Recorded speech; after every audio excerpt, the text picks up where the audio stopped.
We back in the building, man. Episode 424 of the Rise and Grind podcast. I'm Roderick. I'm Cari. We here. What's good, man? Damn, nigga. You need to fire me, man. No. We're experiencing a couple of technical difficulties. I felt the same way when the crowd started to go crazy. Okay. Yeah. All right. I'm just making sure it wasn't me. Yeah, they got a little delayed reaction today. Fuck going on today? Niggas miss a pod. Niggas ain't like in sync. Like, what's going on? Y'all don't fuck with us no more? Shit, nigga. Y'all don't got love for Snoop Dogg and Dr. Dre at Death Row? No. One day we gotta go back and talk about just how abrasive that nigga got on stage asking for love. And he knew it wasn't love. Y'all niggas don't fuck with Dr. Dre and Snoop Dogg, Suge Knight, Tupac. Is that worse than when Drake was on stage and they wanted Frank Ocean at what's Tyler's shit called? Flog Gnaw. Is that worse? Which one is worse? It both have they bad parts. I can't really think of. Drake might be worse because they actually booed him to the point where like he went back to day one of not just leaving stage, but the rookie shit an artist does of even saying their name. At the end, he was like, I go by the name of Drake. Like, God damn. Yeah, I haven't heard Drake close out like that. So probably ever. I think even at his first show, he probably didn't even have to. I go by the name of Drake? Man, that's crazy, bro. They did Drake so wrong. I know we talk about that a lot, but that moment is still funny to this day. It will forever be funny to me. That's probably the first and last time Drake has been booed off of a fucking stage. Oh, yeah. I don't think it'll ever happen again. It shouldn't. But at the same time, because he came up as such a height, he probably never had anything like that happen to him at that point. Exactly. He needed it. Exactly. That's why I said, like, you talked about, rookie, like, people that early on, they first shows, you can probably ask many other artists around, right? They probably did have that moment. But I would say, and it's just my opinion, I don't know, but I do remember his first show being like, I think he opened up for like Ice Cube in like Toronto like years ago. But anyways, if he was for sure in Toronto, I can guarantee they didn't boo him off the stage. You know what I'm saying? Like that doesn't happen, but he's in his prime. Prime Drake. And just think about that. Like, you have rocked and sold out so many shows across this world. Like, I want to know, I would love to have Drake sit down. Like, I want to know what was the thought process, like what started going on in your brain when you were realizing like this ain't one of them shows. And not only is it not one of them shows, this is a show you've never had before in your entire life. Yeah. I don't think anybody's ever asked him that. Honestly, I don't remember any interviews or anything after that where somebody has asked him. So that would be like the $1 million question to ask him, especially today. Post Iceman, for sure. Like, somebody ask him that question. We need to know. Because we could see the what the fuck on his face. Oh, bro, like, he was finna shit on himself. Man. It was just different. But think about it again. I know we saying the same shit over and over, but really think about it. Like, somebody as big as Drake at that point of your career, I don't remember the exact year, but let's just say 2018, maybe? Was it before that or was it? That was the post? 2018. Okay. I believe 18 or 19 because we talked about it for sure here on this pod. Yeah, for sure. We got a whole video. I remember that as well. It was 18 or 19 for sure. So this is pre-pandemic, right? So this is Drake right off of God's Plan. Oh, this is God's Plan Drake, Scorpion Drake. Nah, bro. I would have jumped in the crowd. What the fuck? Y'all gotta fight me, nigga, from the mosh pit.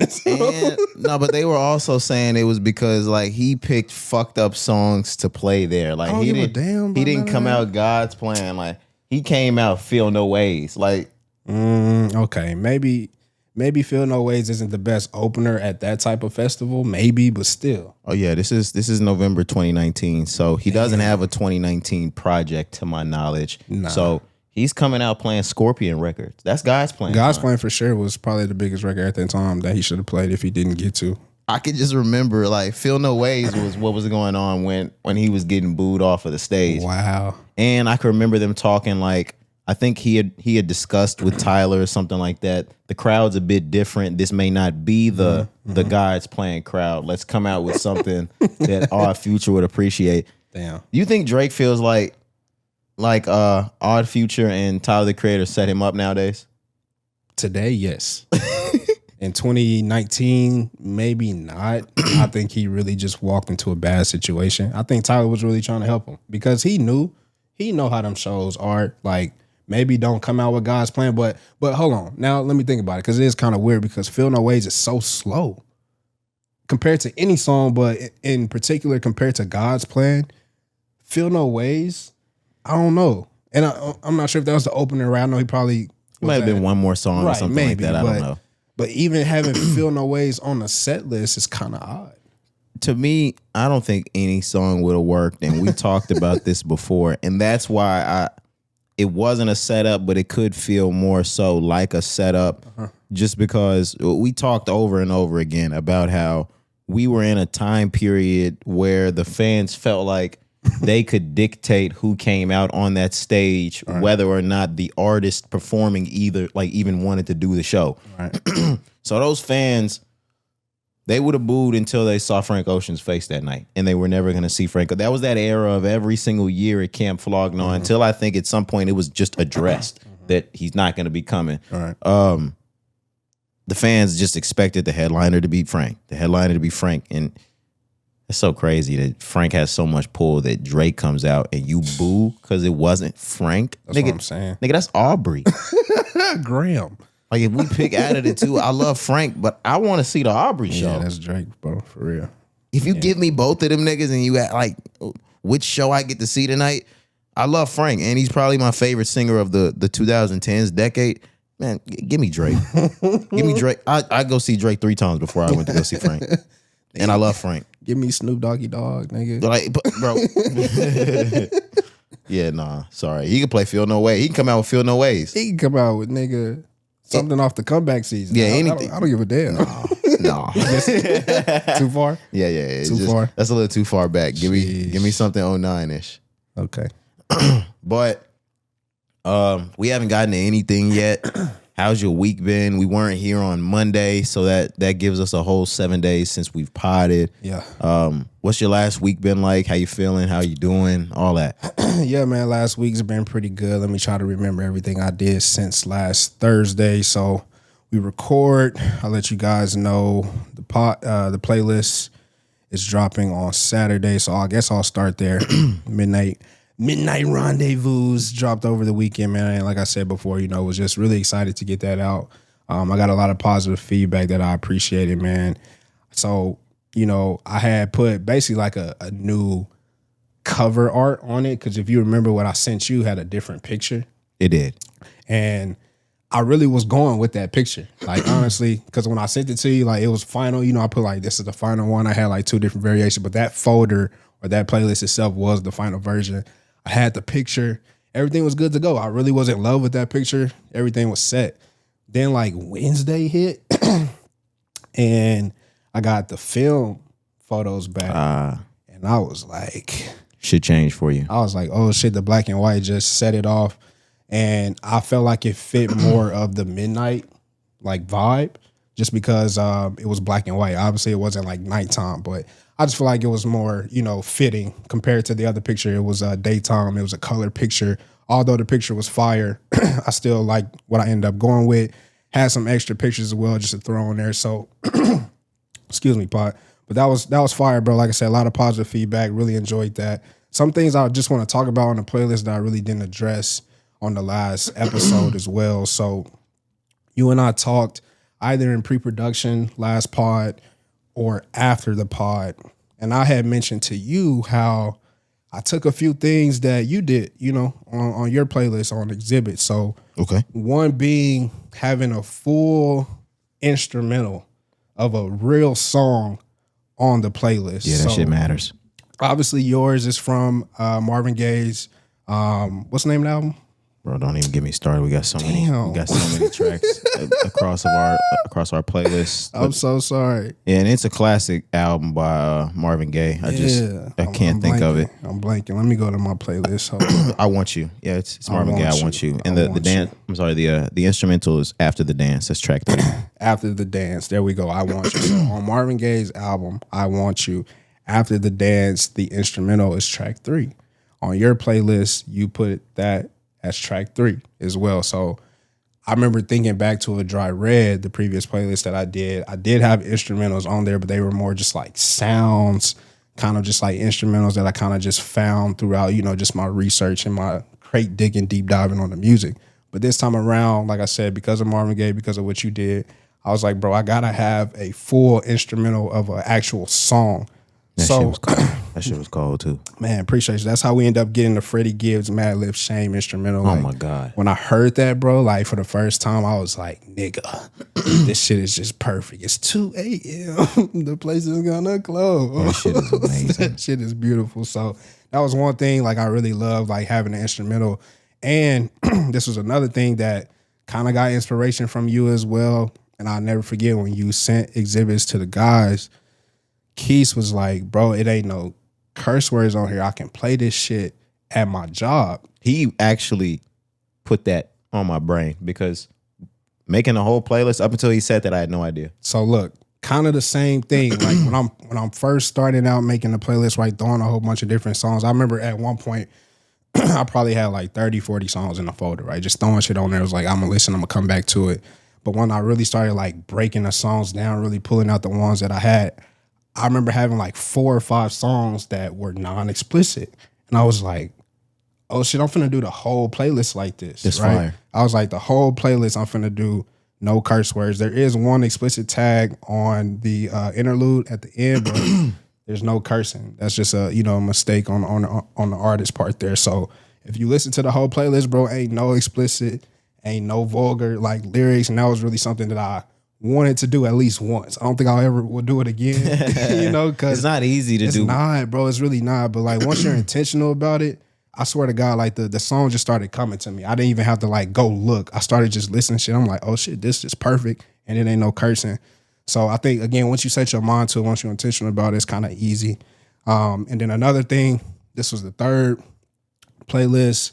First one had 12 songs, second had 13, this one had 14. That kind of just happened as well. I didn't do that on purpose, but everything kind of just happened the way that I, kind of wanted to. And again, was just excited to get that out, bro. Again, thank you for everybody that, sent, whether it was a message, a comment, a like, a share, you know what I mean? Like got a lot of positive feedback on it. So I really appreciate that.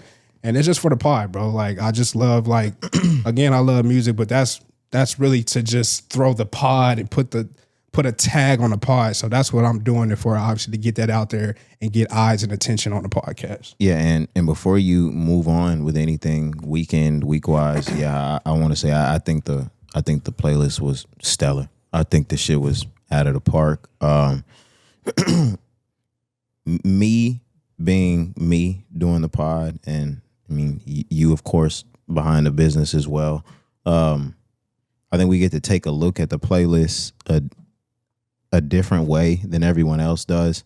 The end user hears the playlist and they're kind of focused on the music. I mean, because it's for them to ride around to. And your playlist is in that same manner for me as well. Yeah. But on our side, I think with my podcast to you and to your podcast, my playlist to you and your playlist to me, I think we both hear them and judge them based on each other's playlist. Not each other's, but I'll hear Midnight Rendezvous and judge it based off of A Dry Red and till it's over. And I'm sure you do the same thing with my playlist, and I can see like the steps up in all of them. Like so same. It's growth in all of them. And when it comes to, for me, like, and you, I consider this shit like A&R, like putting these tracks together the perfect way. Yep.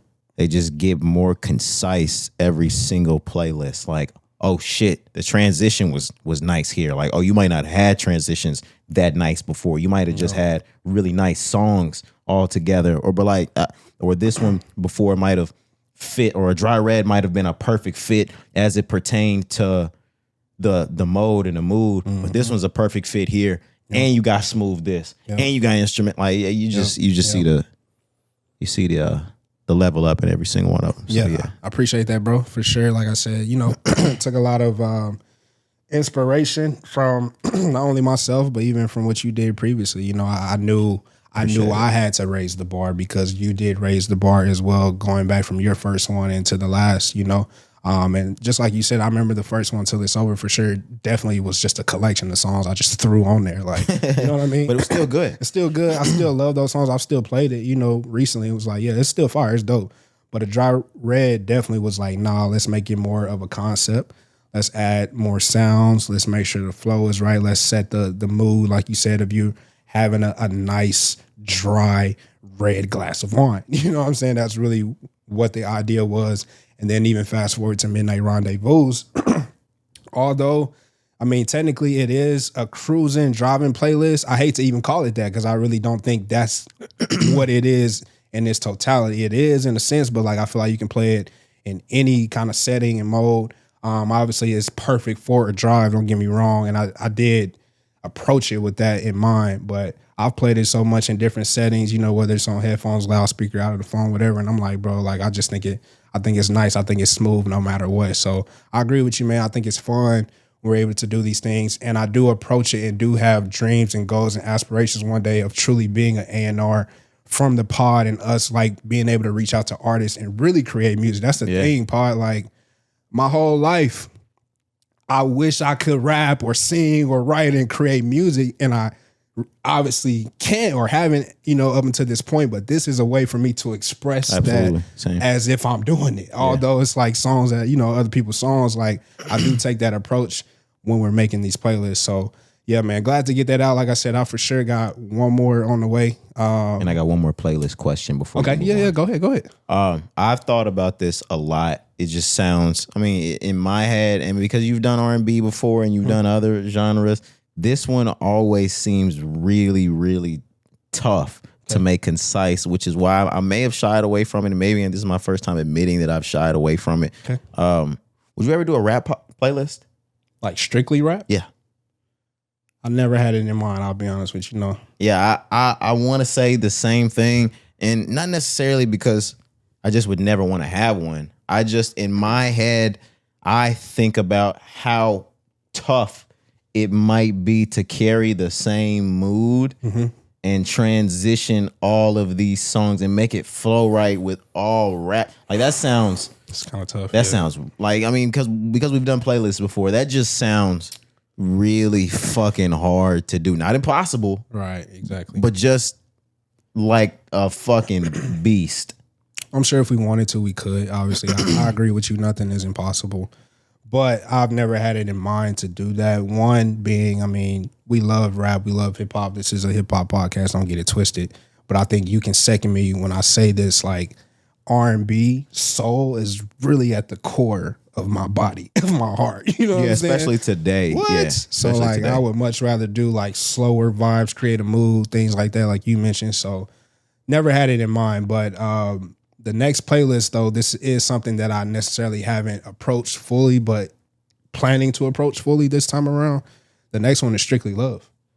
Okay. Strictly a love playlist, right? Because I haven't done, I've had like nuances of love, obviously, throughout the playlist that I've done, but this one is strictly a love playlist. I already have the cover art for this one done. Thought I had a name, still kind of playing with the name. Already have like a true body of songs as well. I was kind of working on these two at the same time and just knowing that this one's going to be like later in the year when it's cold, it's fall, right? Love vibe. So I'm looking forward to that one as well. I honestly think that one may be better than Midnight Rendezvous. I got some shit on that one for sure. See, and this is the shit that makes me feel like a musician or artist, because the first two playlists I did, Come On Soon 1 and 2, are based around a theme.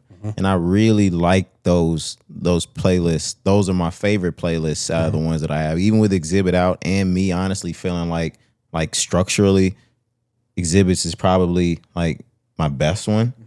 I do like that series tape more. Yeah, man. But this is where I feel like an artist or like a musician at this point, because that was all centered around like heartbreak and actually like being in that state of mind when that type of stuff was coming out. Like I'm having a really hard time like like finding that again. Like I would when you said like you want to do a love playlist, and I'm sure it wouldn't be in the same essence as Come Home Soon because mine is kind of more like a heartbreak playlist. Man, I'm having a hard time finding that space. I would love to go back there and do a 3. Those are dark times though, brother. Yeah, I'll be trying, man. And I'm like, I don't hurt like that anymore. Facts. And the only reason, well, not the only reason, but one of the reasons why I'm wanting to do it is because, I've never done it this way. I've never had a love type of like strictly love concept, whether it be, a good feeling or heartbreak, whatever, compared to, what you just mentioned with your first 2. So I'm with you. I know it's kind of hard to get back to that or whatever it may be, but I don't know. I think you should maybe just think about it, approach it. Maybe you can get back there. Maybe you got to listen to certain songs or get you back there. Obviously, I don't want you to go back to that person that you were because fuck that. I want to find that, not that person. No, I know. Yeah, but like the ear is still there, but like I want to find that mode. Like I can wanna dig for those type of songs. But like I remember we've talked about this too before, not recently, but like when you move out of spaces like that, you don't even really want to hear music like that anymore. So like back then I was looking for the best heartbreak song. Like who feels like me?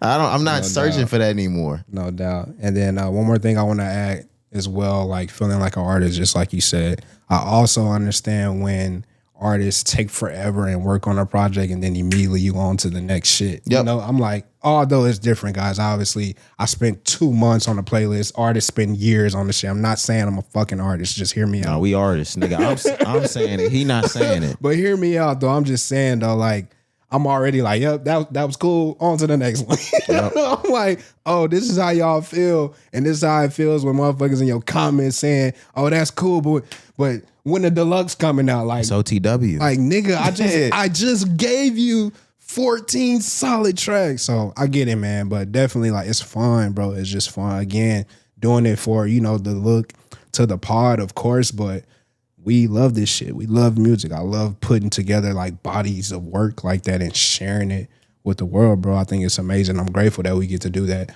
Although, again, it's not on the same level as an artist. I do approach it in the same manner. Same, yeah. Same. I'm an artist and I'm sensitive about my shit too. Facts, nigga. Play my shit. Nah, for real. Share my shit. I'm about to be like that one nigga everybody knows that show up to the party and be like, hey, look, play this. No nigga, play this shit before I shoot this bitch up. Oh God, no. We did that with the Christmas playlist when it first dropped. Absolutely. When it first dropped, we went to like Christmas parties and shit, obviously with the guys. But I remember we was like, nigga, put that us on. Oh God, I can hear us verbatim. Hey nigga, put that me on. Put that us on. Play that me, nigga. That shit was fire though, bro. Like, man, that one was different. I ain't gonna lie, like playing it there. But I remember being at like my parents' crib and it's setting the tone for Christmas and like, bro, that's one of my favorites. I ain't gonna lie, like all time, snowflakes are falling. It might be my favorite. Amazing, bro. Yeah, and it sounds so funny, not even cliche, but just awkward and weird to say that the Christmas special one is the favorite one, the best one you've ever done, or your favorite one of all time. That's honestly my favorite one, because by tradition it's timeless. Yeah. And after the first time you hear it, or the second or the third, and you not only remember the songs, you remember the track listing, you remember the sequencing. So now it's to the point every single time Christmas season comes around, I know these songs. It's just like as a little fucking kid. And that's exactly what I fucking wanted to do. Yep. Growing up, my mom or dad or whoever it was that owned it had a Christmas CD. And when we were setting up, watching, like when we were setting up the tree or decorating the house to the Christmas stuff, we pulled all that stuff out the garage. Somebody will play that CD. And I remember not only the songs, but the tracks in the sequence so much that like that shit meant Christmas to me. And I wanted like, and we, not just me, wanted that shit to feel the same to everybody else. That there is a kid. We have friends and family and listeners and friends that listen to this shit while they picking up their kids. And their kids know us from the show. and this playlist is getting played in the house during Christmas. This shit is something they gonna search up and remember on their Apple forever, nigga. Special, bro. And I just thought of the greatest idea when you were talking. A light bulb just went off in Doing my another head. one? No, that I know we talked about that. We talked about that. That's a possibility. We talked about it last year. We don't know. Not gonna make out no promises. Oh yeah, no, We'll that's no confirmation. Yeah, we'll Hell see. no. But no, we've been talking about pressing some things Absolutely. on wax for the pod. Yes. That playlist may need to be pressed with our cover, our customized cover, everything on there. Nigga, we had a whole photo shoot, a whole track list laid out for that. Yeah, it should. That may be fire. Yeah, it should most definitely be pressed out. And honestly, fire, bro. and I hate to just talk pod ideas in front of Right, that's the why I was listeners and like, fans. fuck, but I had to say it. No, yeah, but we're just speculating here. This is fun for the fans. Maybe we don't do a playlist this year. Maybe we press some playlists for the fans. Maybe we make this tangible for the fans. I would love that because it's not That'd be tangible fucking for fire. myself yet. Right, exactly, bro. We don't have it to hold ourselves yet. Yeah, and yeah, but bare minimum, I'm gonna have one. Yeah, that's fire. I like that. But I do like the idea of the listeners and viewers having the opportunity to get their hands on that playlist. Yeah, bro. Because Damn. just speaking culturally, I don't know a Black Christmas playlist that's done as well as that one. So I've searched, I've looked, right? Doesn't exist. Nah, like I will play that playlist until I can no longer play it anymore. Yeah, like truly. I will play it over and over. And there's a holiday Christmas playlist on Apple, but it's more like the traditional white one. Right. We got that, but for like the culture. And it's perfect. It's like, what is it, 17 songs on there, I think, 17 or 18 that we did. Something like that. I say this to say, like, we obviously know there's thousands of Christmas specials and Christmas playlists out there. But what I'm saying is like 17, yeah. 17, as concise as a playlist or project, whatever we want to call it.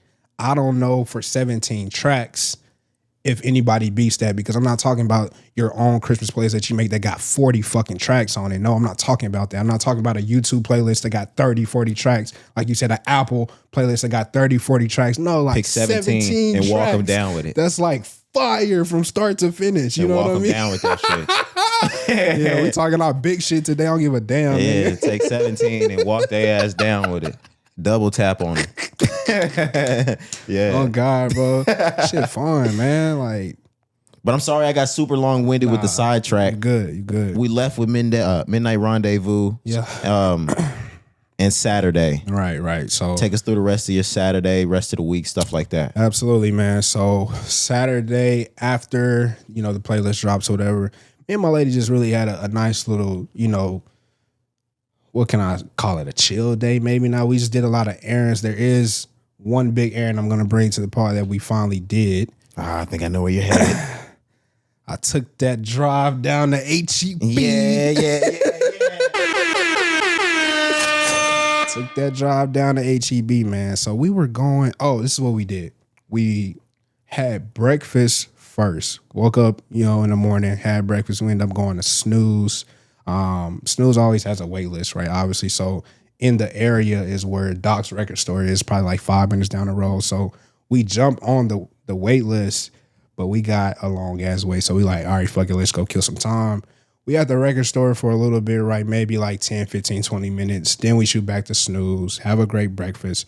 After Snooze, my lady's like, let's go to HEB. Let's make a date out of this, just like I told you she wanted to do. Let's fucking do it. So we show up to HEB, man, and she's driving. I ain't gonna lie. So like, I'm like, fuck it, whatever you want to do, you just take me. She's excited though, right? Because she's like, we finally going. She been wanting to go. I'm really just cool and chilling. I'm really like, bruh, I hope it ain't fucking packed. This is a Saturday, maybe like 2:00 now at this point. Oh, it's right? packed. So I'm like, bro. But I was excited to go too, don't get me wrong. But like in my head, I'm like, bro, I just know it's gonna be so many people at this hole. So anyways, we pull up. We actually take a back way because this how I knew as well. Like, it's just in my head, bro. I'm like, bro, it's gonna be packed. So we're on the freeway. Nigga, it's a big ass congestion going on. I'm like, man, baby, take this exit. I know a back way. We're gonna take this back way. So already though, in my head, I'm like, nigga, it's so many people out already. So I know HEB finna be packed, right? So we pull up, take a left into the parking lot, and shit you not, bro, we take one right turn, and it's a parking spot right at the front. Oh, okay. Waiting on us. I'm like, oh God. I've been there about 7-8 times. That ain't happened to me yet. I'm like, God, this is perfect, bro. So I had no issues parking, right? I'm already in my head thinking, just like you told me, we're gonna ride around the lot for at least, 5 minutes or so. No, bro. But you did see people doing that, I bet. Yeah, of course. Yeah. But like we just got lucky, bro. Pulled in, had the spot waiting on us. All right, so we walk up to the door, and obviously like any other grocery store, before you get to the double doors to enter, you have where all the shopping carts are. So we get a shopping cart. Mm-hmm. We hit the double doors, right? The sliding doors. And I immediately was like, bro, this hole is huge, nigga. Like, you went on grocery side or on barbecue side first? I went on grocery side. Okay. I'm like, bro, this hole is gigantic. It's enormous. I was like, babe, like, where do we even go first? Because this is another thing. I should have said this before. It's not like I really had a lot of groceries to get. We did want to make turkey burgers, so we was like, we're gonna get some shit to make some turkey burgers. So I'm like, all right, we're gonna be in and out. They got hella options for that too. You hear me though? I said, all right, we're gonna be in and out.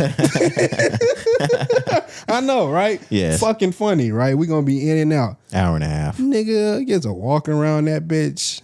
I'm now grocery shopping, pod. So I don't go crazy, but I get a lot of things. And good thing about HEB with them just now being open, right? There's a lot of things that they have discounted, things coupons like that. Everywhere. So nigga, I'm grabbing all these fucking coupons. I'm like, shit, we gonna scan all these when we get to the register. So I ain't gonna lie, we probably walked around that bitch twice. Like, just, just because like we was grabbing shit, then we found some other shit. We're like, okay, we don't need this. Take this back. Walked around. My lady got some flowers. Like, we in this bitch shopping. They got everything. Nigga, we in this hoe shopping. But granted, the crazy part about it, I got a shit ton of items and didn't spend a whole lot of money, bro. Like, compared to, I literally said it when we checked out. I was like, bro, if I would have bought this at any other grocery store, I'm at least spending almost $100 more than what I spent. I probably spent like $150, and I probably had like 20 to 30 items. I swear to God, like I had a lot of shit. People want you to think HEB is super expensive. It's not crazy expensive. That shit is affordable as hell.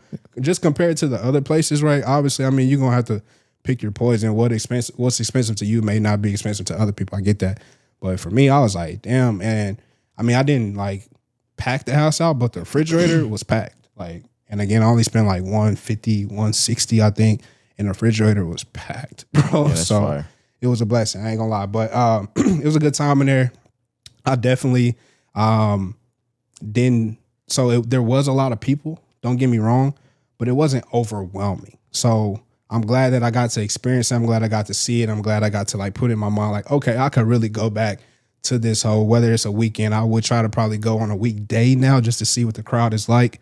But it really wasn't as bad as I was anticipating. It's been almost a month, maybe like 2-3 weeks now since the store been probably open. About 3 weeks. 3 weeks, I'll say. Right? Yeah. So I think the crowds are kind of getting a little settled. It was a lot of people. Don't get me wrong, but it wasn't like we're shoulder to shoulder. But there were moments where I'm like, all right, baby, I'm just gonna sit here with the cart. You go get it. Yeah, because we're gonna navigate from like there's a lot of the in between. Yes, what you're saying is right. It may not seem super duper packed, but certain aisles get packed. Oh, yeah. And again, I'm like, I'm just gonna stay here at the end. You know what we need? Just go get it. I'll wait for you because like I can't get through the aisle because there's 20 fucking shopping carts and 20 fucking people in this aisle right here. But it wasn't as bad as I thought it was gonna be, and it was a great time. So we do that. Fast forward to Saturday night, right? We're watching. Did the game come on Saturday? The game came on Friday. Friday. So Saturday, I forget what we were watching initially, but we decided to build a Lego.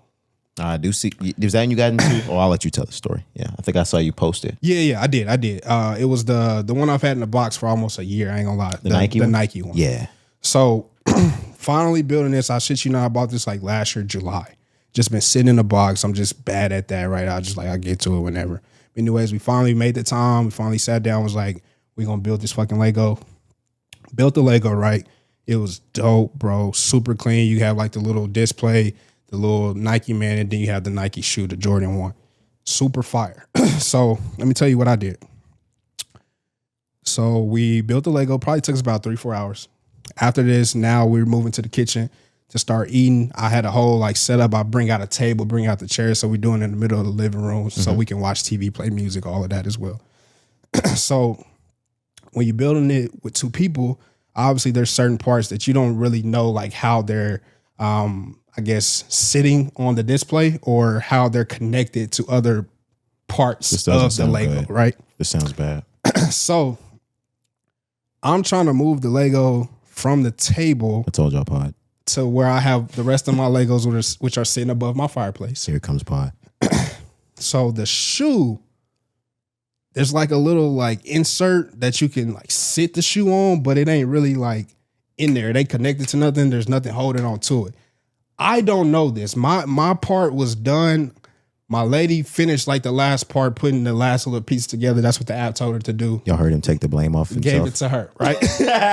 So I'm not knowing this as I'm moving it, that these shits really can just be taken. If I want to move it, you can remove the shoe, set the shoe to the side, then take the display, move it over.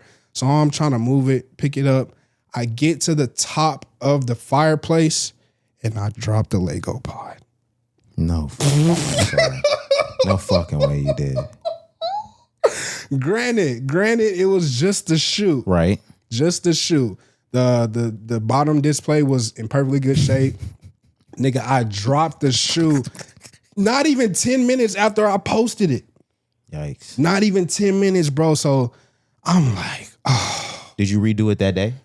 The next day. Okay, I was like, after redoing, no, I work on Legos too, so I know like after we finish this whole shit, it was over, nigga. We're not doing shit else tonight. Fuck that. And we had, like I said, it was dinner time. We started cooking. Hell no, nigga, I'm not doing that. But the good part about the Lego, the shoe, the part that I dropped, for the most part, it was still intact. Okay.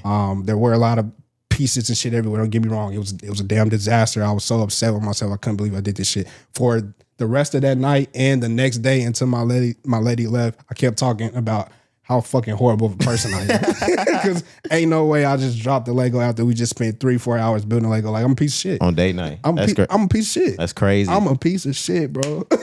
Me. And you really feel like that too. Me and my girl worked on this, nigga, and I fucked it up. I'm a piece of shit. Yeah. I'm terrible. You're not, but I know the feeling. Yeah, you know how I'm feeling. So yeah, the next day, like I said, I was able to put it together by myself. My lady was gone at this point. I was gonna ask that as well. Nah, Did you task her to put it back together as well? I'm already a piece of shit. Yep. Then I'm gonna ask her as a piece of shit to help me put it back together? No way. Now you're an asshole piece of shit. Like, no way. Yeah. So I put it back together myself. Granted, it only took me maybe like an hour and a half. And it wasn't necessarily a struggle. I was just trying to make sure I was doing it correctly and not having to break it down to really start over from square one. So that's probably what took me the longest, because I was like, bro, I don't want to start over completely. And again, for the most part, at least the base of the shoe was still intact. It was more just like, there's a little like retracted, can't get the word out. Retractable shit. There we go. Part in the front that you can take out, and then also in the back that you can kind of pull out. So it was really those pieces that were like messed up. The base of the shoe, like I said, the tongue and everything was still kind of intact. So I was able to get that done. That Sunday night, took care of that, right? And then this week, bro, kind of just been moving fast, just been working, just been hitting the gym, just been trying to lock in mentally, everything, you know. But I'm feeling good, man. I'm sorry to be long-winded. I had to tell those stories. For sure. Because I knew it would be hilarious for the pod. Like, I dropped the fucking Lego, bro. That's insane. It's just terrible. But I feel good, bro. Happy to be back in the studio. Happy to be back recording 424, man. But enough of me. Enough of my long-winded ass. Tell me how your week has been, brother. Oh, yeah. No issues. It's been a pretty long week, I'll say. I'm not even going to lie. When we go back to the last time we were here for the pod, that makes us coming back on Thursday, Friday. At that point, I'm still getting work done. I just had some paperwork and stuff on Thursday and Friday to finish out, make sure it got sent over to like the principal, to my business manager on campus, stuff like that. The last things that I had to do was basically anything that was broken on campus, kind of see what's broken, mark that, put it on a list. See what's lost, missing, put that on a list. And then before the company does away with those assets, I send those sheets over to the principal, to the business manager for them to go, okay, yeah, that is lost, missing. Okay, Gotcha. that is broken. They signature off, and I get those forms sent in a ticket to the district and the central office. District and central office goes, okay, you can set up your disposal now for whatever's broken for them to come pick up, and we'll see you in August, buddy. And that's pretty much how it goes. And it's not always, like I said, I'm maybe one of 7 or 8 different specialists in the district. So everybody schedules their own different times, and throughout the entire system, there's probably 40 of us or something like that. So in the spreadsheet, you can see the progress of everybody else's. So okay. And you get to put your dates in, what week are you going to start yours? So there were some others that didn't have their starting until next week or the week after. So there were some people that haven't filled out anything at all. So yeah, my whole stuff was done. Gotcha. I kind of, like I told you, this is my fourth year, I think, doing it at this point. So I can know what needs to be done, what I can take care of later. So paced myself perfectly throughout that entire week. Got out of there early on Friday, 1:30 day. Saturday, I think I made my way to HEB as well. Really? And what I have started to realize is, if I decided I was going to eat out, I'm not going to eat in the house. And I think I might have said this on the pod, but if I've decided I'm going to eat out and me and my girl are doing that stupid ass couple shit of, oh no, you pick what you're going to, oh no, you pick. I get so fucking tired of that shit, Cari. Oh, you picked last time, so I get so fucking tired of it. So when me and my girl first walked into HEB and we realized this was a fucking mania of a super grocery store, I told her, hey, if we ever start that shit of no you pick, we're gonna get in a car and I'm driving to HEB. Yeah.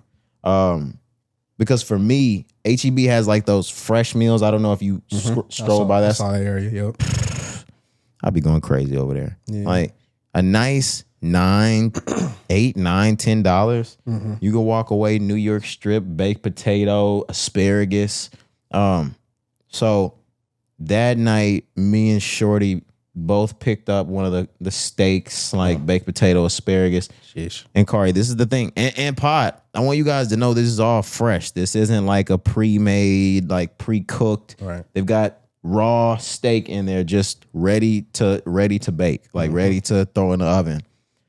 And everything that I'm talking about is fresh, raw, not artificial, not imitation. Cari, I look over to my right because we like the baked potato. We got some asparagus in there, need a side. Why they have 2 lobster tail mac and cheese over there? Yeah, threw that in the oven until that bit was nice and a little brown on the top. Bake that shit like a Negro. There's no point to go out anymore. I swear to God, we said that exact same shit. I'm like, so with the $14 or $13 lobster mac and cheese, and we got 2 $10 steak dinners here. I'm like, oh, $40 and I'm out the door. It's some shit I would have ordered at Ocean Prime, nigga. You go to Eddie V's and it's a $200 date night.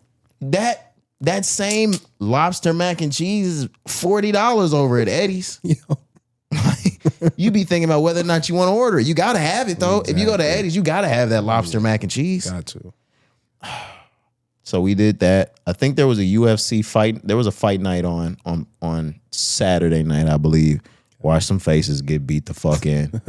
Nothing better than that. Oh, and that's the other thing on Saturday, and I haven't been candid about this, super candid yet, but I guess I will get a bit candid about it.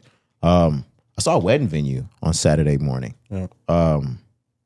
That looked great. I'm actually about to start to move into those next stages and phases of my life. Pod. What's going on? Pod didn't want me to get married. Keep getting embarrassed by the FX today, bro. What's up? But yeah, no, I appreciate it. Yeah, when saw a venue. And to be completely honest, this is about the 7th or 8th or 9th that we've looked up, but the first that we've actually like liked, really set eyes and sights on and stuff like that.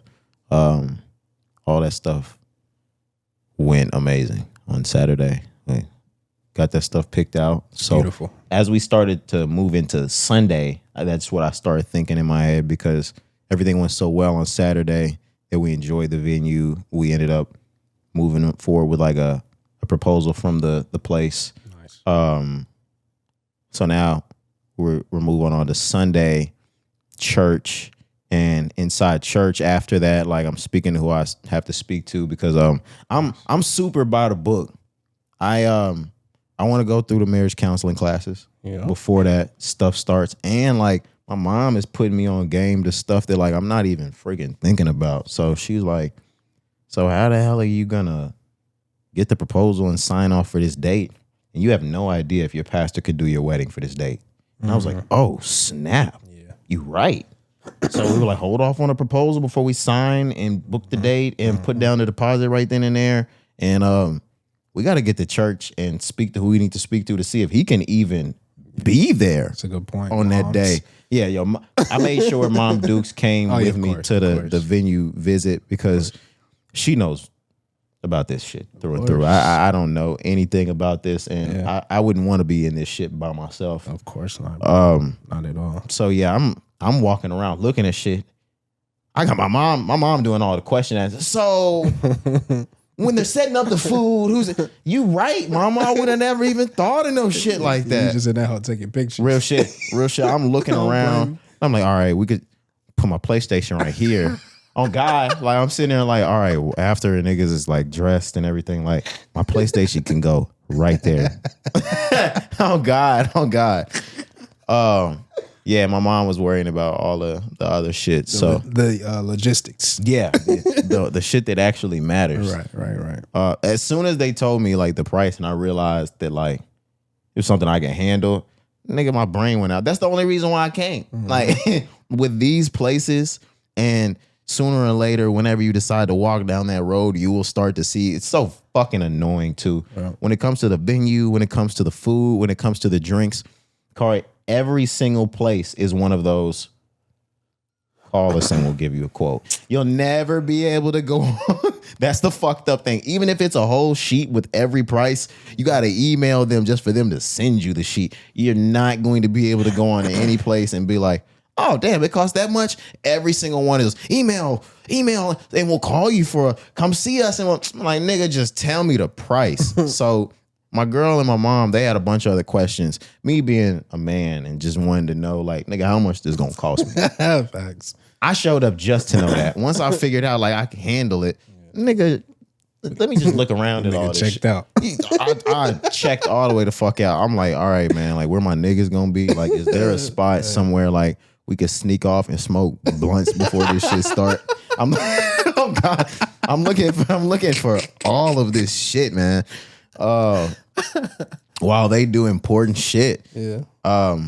But yeah, roll over to Sunday. Like I said, had to just touch base with the right people to make sure we coordinated for like classes and stuff like that. Coordinated the dates. Nice. But yeah, man, all of this stuff is starting to just, finally come together. Wow, it's kind of crazy. My first time saying that on the pod, but grown man shit, man. Yeah, man. I want to make sure. I've seen other people, and shout out Hoppy, shout out some others. Like, and while everything they did was beautiful, like I've talked to them and they talked about like how these things can be stressful going through. Man, I want to check off every fucking box. So when we start to hit certain dates and date lines or deadlines and milestones, that I've damn near got my feet kicked back up. Like when we supposed to be, bro. Yeah, like I'm thinking in my head, and I was talking to my girl, like, I'm sorry for being long-winded. This is so important. I don't give a damn. Y'all can cut it off. I don't care. I mean, I'm on summer break, so Monday through Wednesday, I don't have shit to say about that. So we're gonna end here after Sunday. But yeah, I was talking to my girl and stuff like that. And when it comes to the payment part, and then you think about bachelorette shit, wedding, honeymoon, all that stuff just seems so much at once that man, like by the time I'm headed out for my fucking bachelor party, nigga, I want to have my bachelor party, my wedding, and my honeymoon paid for by that point. Like, even if I have it paid, like, or there's some sort of payment plan that's totally set in place, everything needs to be totally set in place before I go wheels up for a fucking bachelor party. Because this shit has strings attached. Facts. Shit is crazy. But yeah, man. Enjoying that whole process. Like I said, I'm on summer break at this point, so Monday, Tuesday, Wednesday, I've been at home chilling. Yeah. Thursday, depending on the weather, what it looks like this morning, like I'm gonna get up, play a 9 over there. Yeah. We're gonna play the first 9 of the summer tomorrow or today, should I say? But other than that, no, that pretty much wraps up my whole week. I'm feeling good. One more thing on Saturday I want to ask you about before you got to the wedding. Nephew, soccer game, right? Yes, I didn't get to make it. I didn't get to make it to the game. Okay. But yes, this is my nephew got into soccer. My sister signed him up, and he's played football. And the thing that really pissed me off, the league that we grew up playing basketball in, they canceled the entire boys and girls season this year, which is why he didn't play basketball in the Mid-Cities League. They didn't even have a fucking league. I was so pissed. I was pissed, Cari. I would have put the money down every dime myself for him to go. And I remember there were points we talked about coaching a team. They didn't even end up having a league this year. Is it because they didn't have enough teams? They didn't have enough signups. And that's fucking insane, Cari. That's crazy, bro. That's insane. What's going on in the world? I don't know, but that shit used to be so packed growing up that they would be adding niggas to the team or adding an extra team after signups. Yes, bro. But no, so he sat out the basketball season because there was no basketball season in our area. So he gets enrolled in soccer, and I'm gonna get harder on my sister because next year I want him in baseball too. To be completely honest, he's a quick kid. He should be in baseball. But soccer is just something that like. Kind of could look at the kid and see his coordination and be like, oh, he fits well there. Like he's the type of nigga I could have threw the ball. Like I was throwing the ball to him, he catching the ball at like 9-10 months. Like he kicking the ball back. I mean, I don't know how fast that shit's supposed to go. But mad coordinated, mad early. They finally got into soccer. His first game was last Saturday.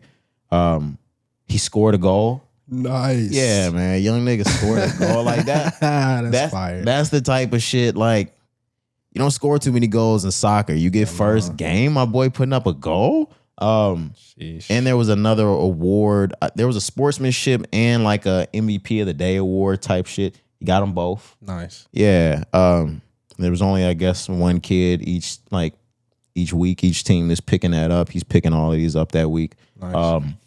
So yeah, I had to shout out my boy. I sent some money my sister's way so he could go get some ice cream and stuff like that. That's fire, bro. Yeah, but I let him know, man. You working hard. Like I'm gonna reward that shit every time. Absolutely, man. That's dope. And there's nothing like, I mean, maybe we're just guys, but when we see you excelling in sports, like it shouldn't. That shit make me prouder than like an A+, nigga. Like that nigga got trophies around and like and medals around the neck. But I mean, yeah, and he does well in school. So like, you know, when your youngins are doing good, and you got nephews as well, like when they doing good on good, you reward them.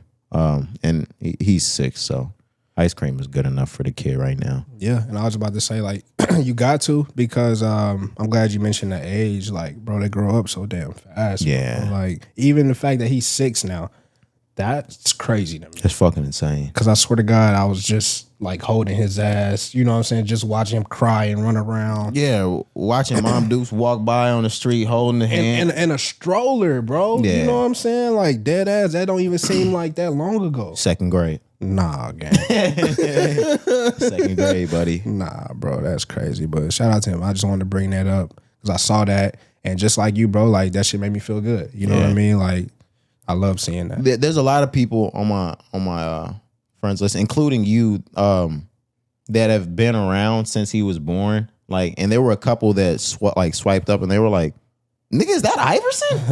Yeah, that's Iverson, man. Like, yeah, bro. That boy grown now. Oh, bro, like a weed. Yeah, that's crazy. These kids grow up entirely too fast. They were saying it about us, and look at us now. You remember we were the future? Yeah. I do. It's just funny saying it. Saying it like that. You remember when we were the future? Remember when they used to say, y'all got so much potential? Yeah, you remember? You remember when? Hate that shit, bro. Oh, man. Yeah, like we lost it. Like a nigga didn't amount to nothing. Like, what? Look at us. Yeah, no, that's crazy. Like, we're speaking to thousands currently. Looking straight to the next generation, like, y'all are the future now. Like, God damn. Like, nigga, I'm 6. Like, what the fuck? Crazy times, man. Oh, man. Crazy. Yeah, but that was the week. Like I said, moving forward after all of that stuff, just been chilling at the crib, you know. Getting some golf in. Yeah, I've been staring at my crib like for these past couple of days long enough to start even like putting what you've got on your brain in my brain. Like, all right, nigga, some shit needs to change around this house. Like, I started looking around. I'm like, damn.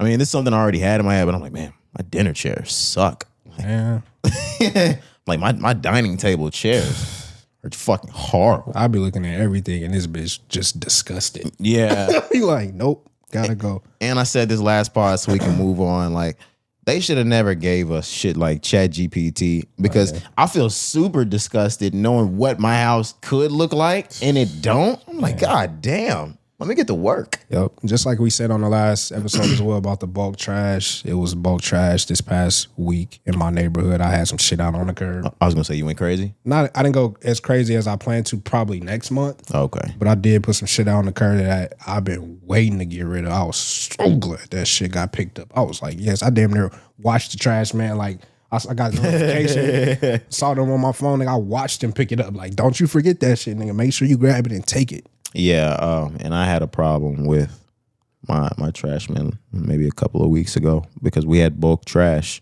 the way we spoke about, but I was unaware that if the trash was next to my car on the street, they're not gonna pick up any of the trash. They put up, and that's just a fucking excuse to not do it. They put a fucking sign on one of the trash bags, and they were like, trash bag was set in front of a car. We couldn't get to it.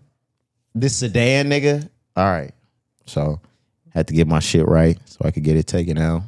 I got some more stuff, like I said last weekend. On Saturday, I did a little bit of that too, taking some more trash out. But I haven't finished that garage. Finishing it this week though. Nice. Yeah, but that pretty much concludes the week. We probably been introing for an hour now. Jesus. I'm not mad. Yeah, it's all good, man. Yeah, Apple. Shout out Apple Music, our partners, and Apple Podcasts, our partners. If you don't like it that much, there's that healthy little, conversation blocks that they've added now, so you can change based off of what topic we're talking about. Yeah, bro. Just skip it. They're really doing some fire things. The transcribing, some video aspects that we've been talking about. So yeah, just look for a lot of updates coming from us. Absolutely. Specifically, bro. We're going to really turn it up a notch. Shout out Apple. They opening the door a lot for podcasting. Man, facts, bro. Couldn't appreciate it even more, bro. If you could think back to the things that were available to us as podcasters in 2018 as opposed to now, it's fucking night and day. Yeah, that even equipment. I know we talk about that, obviously. Absolutely. Nigga, the equipment now. To be completely honest, outside of the cameras, and maybe the mics to a certain degree, but the equipment that we use for it, the things we have sitting on the table, neither of them existed in 2018. Oh, no, not at all. Yeah. They didn't even exist. Yeah, not at all. And now they make it pretty fucking easy for anybody to do a podcast if that's really what you want to do, right? I know back then it was a little harder because I'm just thinking back to our first interface. Like, I think you really had to know how to work that bitch to configure it. And thank God that I was a major in radio TV. Because that shit, I could have never, let me not say never, but you just knew immediately. I would have had to spend hours and hours and hours trying to figure that shit out. Now with the things that are available, bro, you just press one button. and you good to go. And you could start a whole episode. And we actually go above and beyond the Call of Duty and actually have our own audio platform to record our podcast. Right. We can record our podcast on our equipment if we really so chose to. Yep. We just don't. Right. It's crazy. Yeah, that's crazy. Yeah, the way you say that, like, yes, you can buy, and I would never advise or suggest a new podcasting crew or team to go buy these pieces of equipment for episode 1 of your podcast because statistics say you won't finish. You just wasted a whole bunch of money. Yeah, statistics say you won't finish that podcast. Yep. But if you are serious, there's the equipment to make this shit fully. I'm not trying to say autonomous. I'm trying to. What's that word? Fully automated. Automated. Yeah. It should be fully automated. Nice. If you so chose to. Yep. And we haven't even 150% fully automated our podcast. I don't even want to know how expensive it gets to 150% fully automate the podcast. Man. We're hiring though. Facts. But no, let's actually get into stuff. You got intros? Just one more topic, man. So you guys will obviously see the video today as we're dropping the episode, but we are doing a brand new vinyl giveaway for the month of June. Yes, sir, man. Another giveaway. We had one in January, doing another one this month. This time it'll be J. Cole's The Fall Off. So if you want that on vinyl, make sure you go to our Instagram. We'll put it in the show notes. But if you're not following us on Instagram already and you're listening to this podcast, stop what you're doing right now. Go to your Instagram, type in @RiseAndGrindPod. Give us that follow. Give us a like, comment, share on the post. And enter the giveaway, man. It's going to run from this Thursday all the way to next Thursday, which will be June 18th. And we'll announce the winner on June 19th via our Instagram stories. But yeah, absolutely. To that. But yeah, on that post, make sure you give it a like, a repost, all that. Put that on your story. Tag the Rise and Grind Pod. Tag Eclectic. Yeah, bro. Yeah, you'll enter for your chance to win. Yep. But that's all I got, man. Just wanted to give a quick shout out to that. We can move into the show news if you're ready. Yeah, let's move into it. We don't have really music to talk. We've got some, but we're gonna talk music on Monday. All right. So let's go straight into film. Okay. And I guess this covers some aspect of music. But Michael, the biopic surrounding the life and times of Michael Jackson, I guess up until 1988. That's been in theaters for what's today, the 11th, so just about a month now. I believe it came out on the 12th last month. I'll find out for you. Either the 12th or the 20th or something like that, but I believe it came out April 12th. Right around the time 24th. Oh, the 24th. Okay. So it's been out close to a month, about 4 weeks, 3 or 4 weeks at this point. And it is over a month. April. May. Oh, you're right. You're right. I'm thinking May. Right, you're right. And we're sitting in June. So yeah, it's been out a month and some change. Right. Go ahead. And by this point, it has reached just astronomical numbers. We're already past the 900 million mark. I think when it hit the record that we're going to mention, it was around 898 million. But Michael is now Lionsgate's highest grossing film of all time. I mean, are we surprised? Honestly, are you surprised? No, but I'm surprised that it reached this level this fast. We're talking about, and I'm just gonna list some Lionsgate's films. Okay. Saw. Damn, the first one? Saw 1? The entire thing. Oh shit. The Hunger Games. Damn. Rambo. Divergent. Okay. Punisher. Medea. John Wick. Now You See Me. Expendables. La La Land. Like the Knives Out. Ooh. There's so many. You could go just on and on and on about the list of Lionsgate's films and the ones that have topped the box office. And within a month and some change, Michael comes and blows it out the water. I'm still going through this list.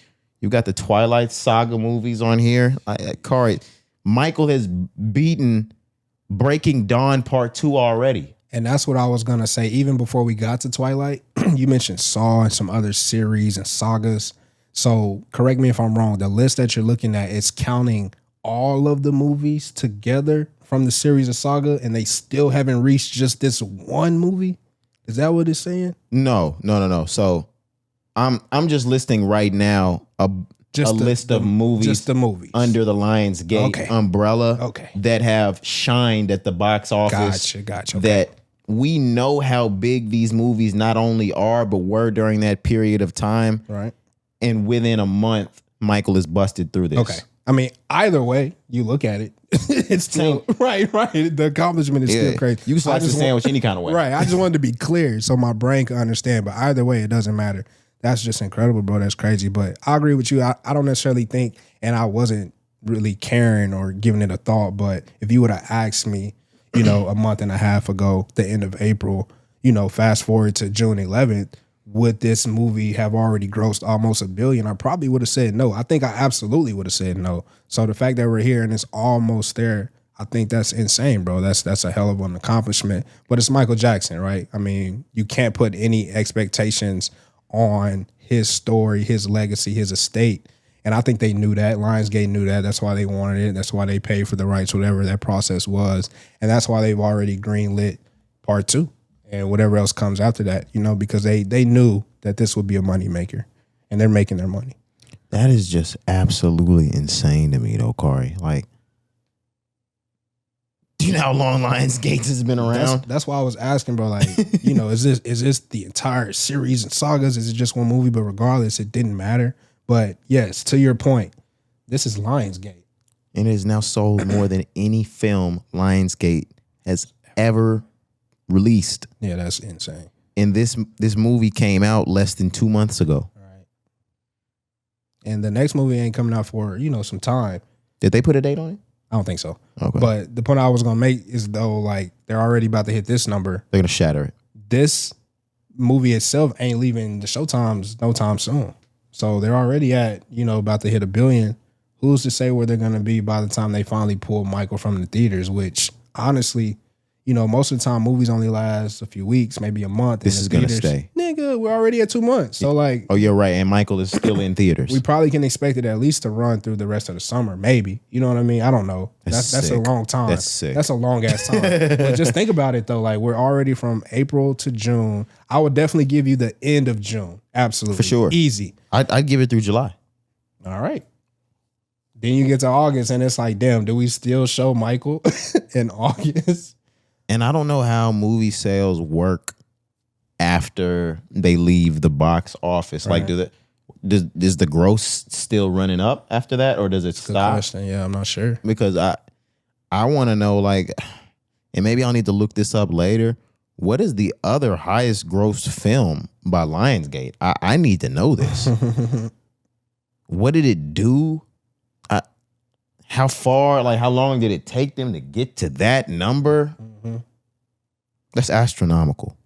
I mean, I think it takes years, bro. But again, but to your point, once it leaves box office, how are you counting the sales, right? How are you counting the dollars after that? Do you count DVDs, you know what I'm saying, when it was that time? Do you count streaming now? So yeah, that's a good question, because we are just talking about it grossing while it's still showing in the theaters. And nobody's ever going to get close to that. If it's just counting theaters, I don't know. Okay, I'm looking at it right now, and it beat Hunger Games.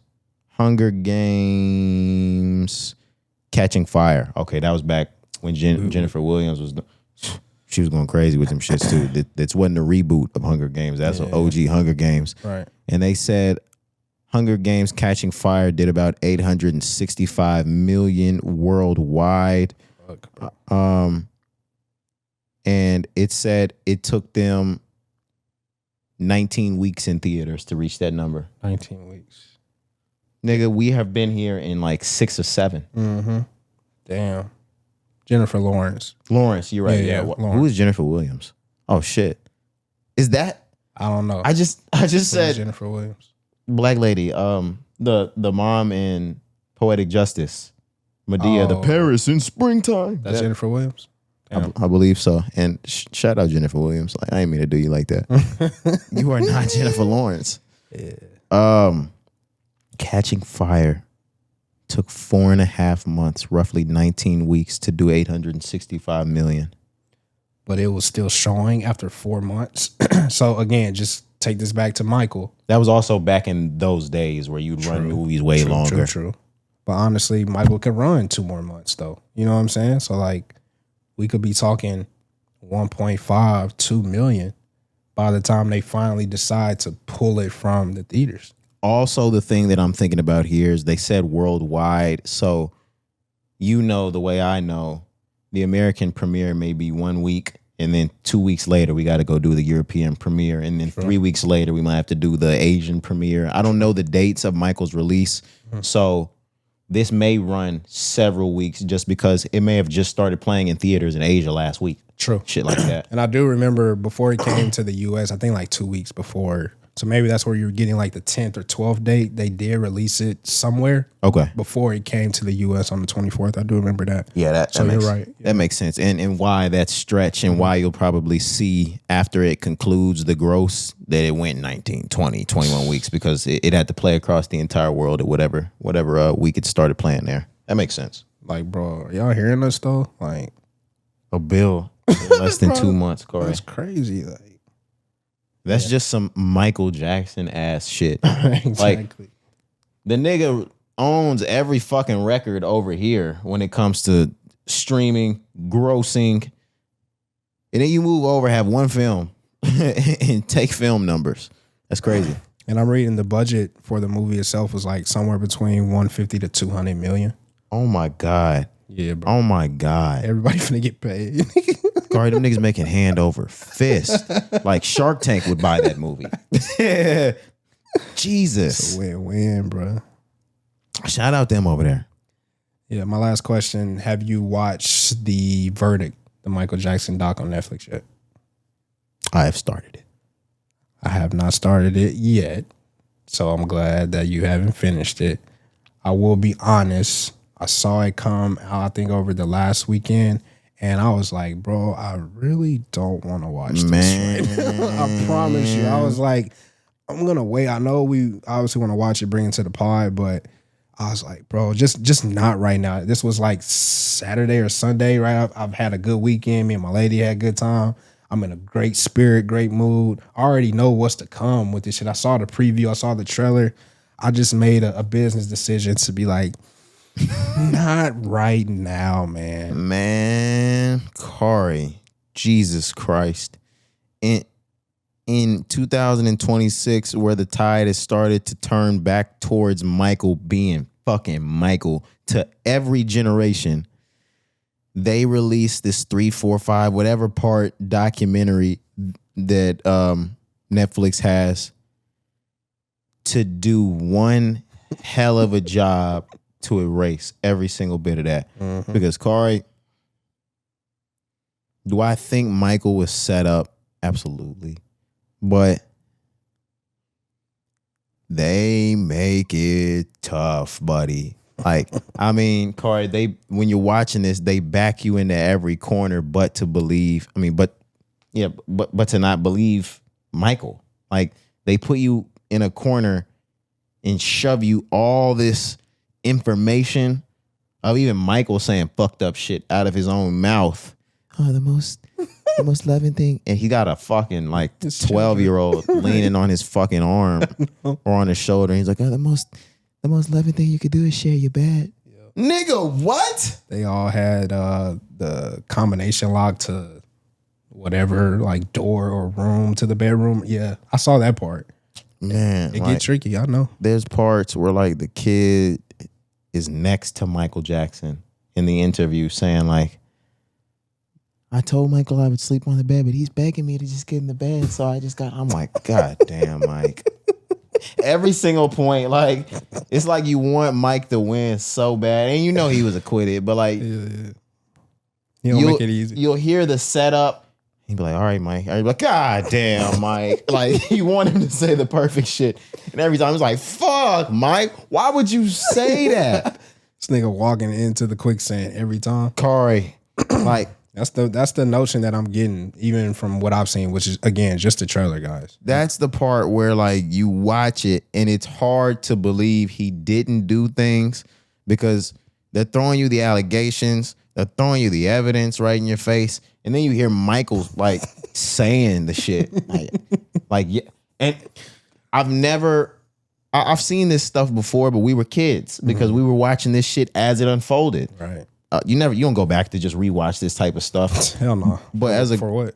Cari, as a grown man, as a fucking grown man, I've never heard another grown man so confidently say he slept in the bed with young boys. I've never heard that said so confidently out of a mouth. And that leads you to either really believe him or like really not, or really believe he didn't. Because why the fuck would you say it so confidently? Like if you were really doing some shit like that. Yep. But like Cari, he was proud to have slept in a bed with these little boys. Like on some like, nigga, I'll do it again type shit. I don't know what the fuck y'all make it sexual. This shit ain't sexual. I sleep in the bed with my like Mike, why would you say that? Okay. You're like, all right, pedophile. There's no other word but to call a nigga saying no shit like that, man. Like, nah, I feel you, bro. I'm gonna watch it though. I don't know when. Hopefully, I only watched it because I felt like I had just watched everything else. We kind of got a busy weekend. I don't want to make the promise before Monday, but definitely by the next Thursday pod, you want to make that promise to the pod so we can come talk about it. You're not good with making biopic and documentary promises. I will watch this one. What's different? There was no rape in fucking Wu-Tang and you still won't watch it. Don't put that on me. Like I just want to watch the rape films. Yeah, I didn't mean to talk about it. Like that. Right. I just want to talk about it. But fuck it. If you don't want to, then we'll just watch it whenever. No, watch it so we can talk that again. Right. Because like I said, I haven't finished it and I would love to wrap this up because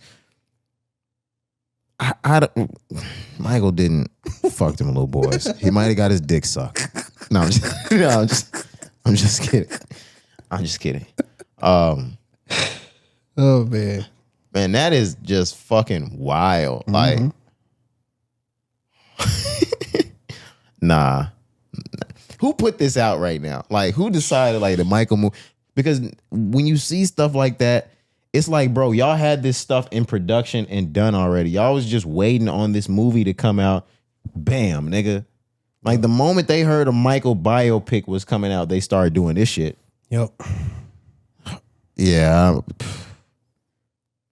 It's gross. They start bringing up now the other thing. And that's when it always kind of, just rubbed me the wrong fucking way. Michael was accused of the same shit in 93.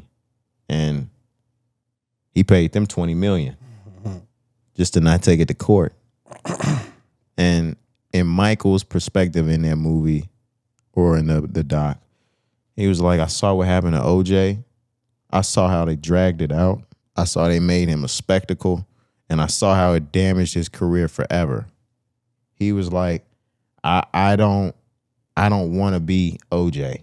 I would rather just pay them whatever the fuck they wanted and it go away and I can rebuild my career. And everything Michael said, it just came with such a 50-50. Like, all that sounds so logical and so right and good.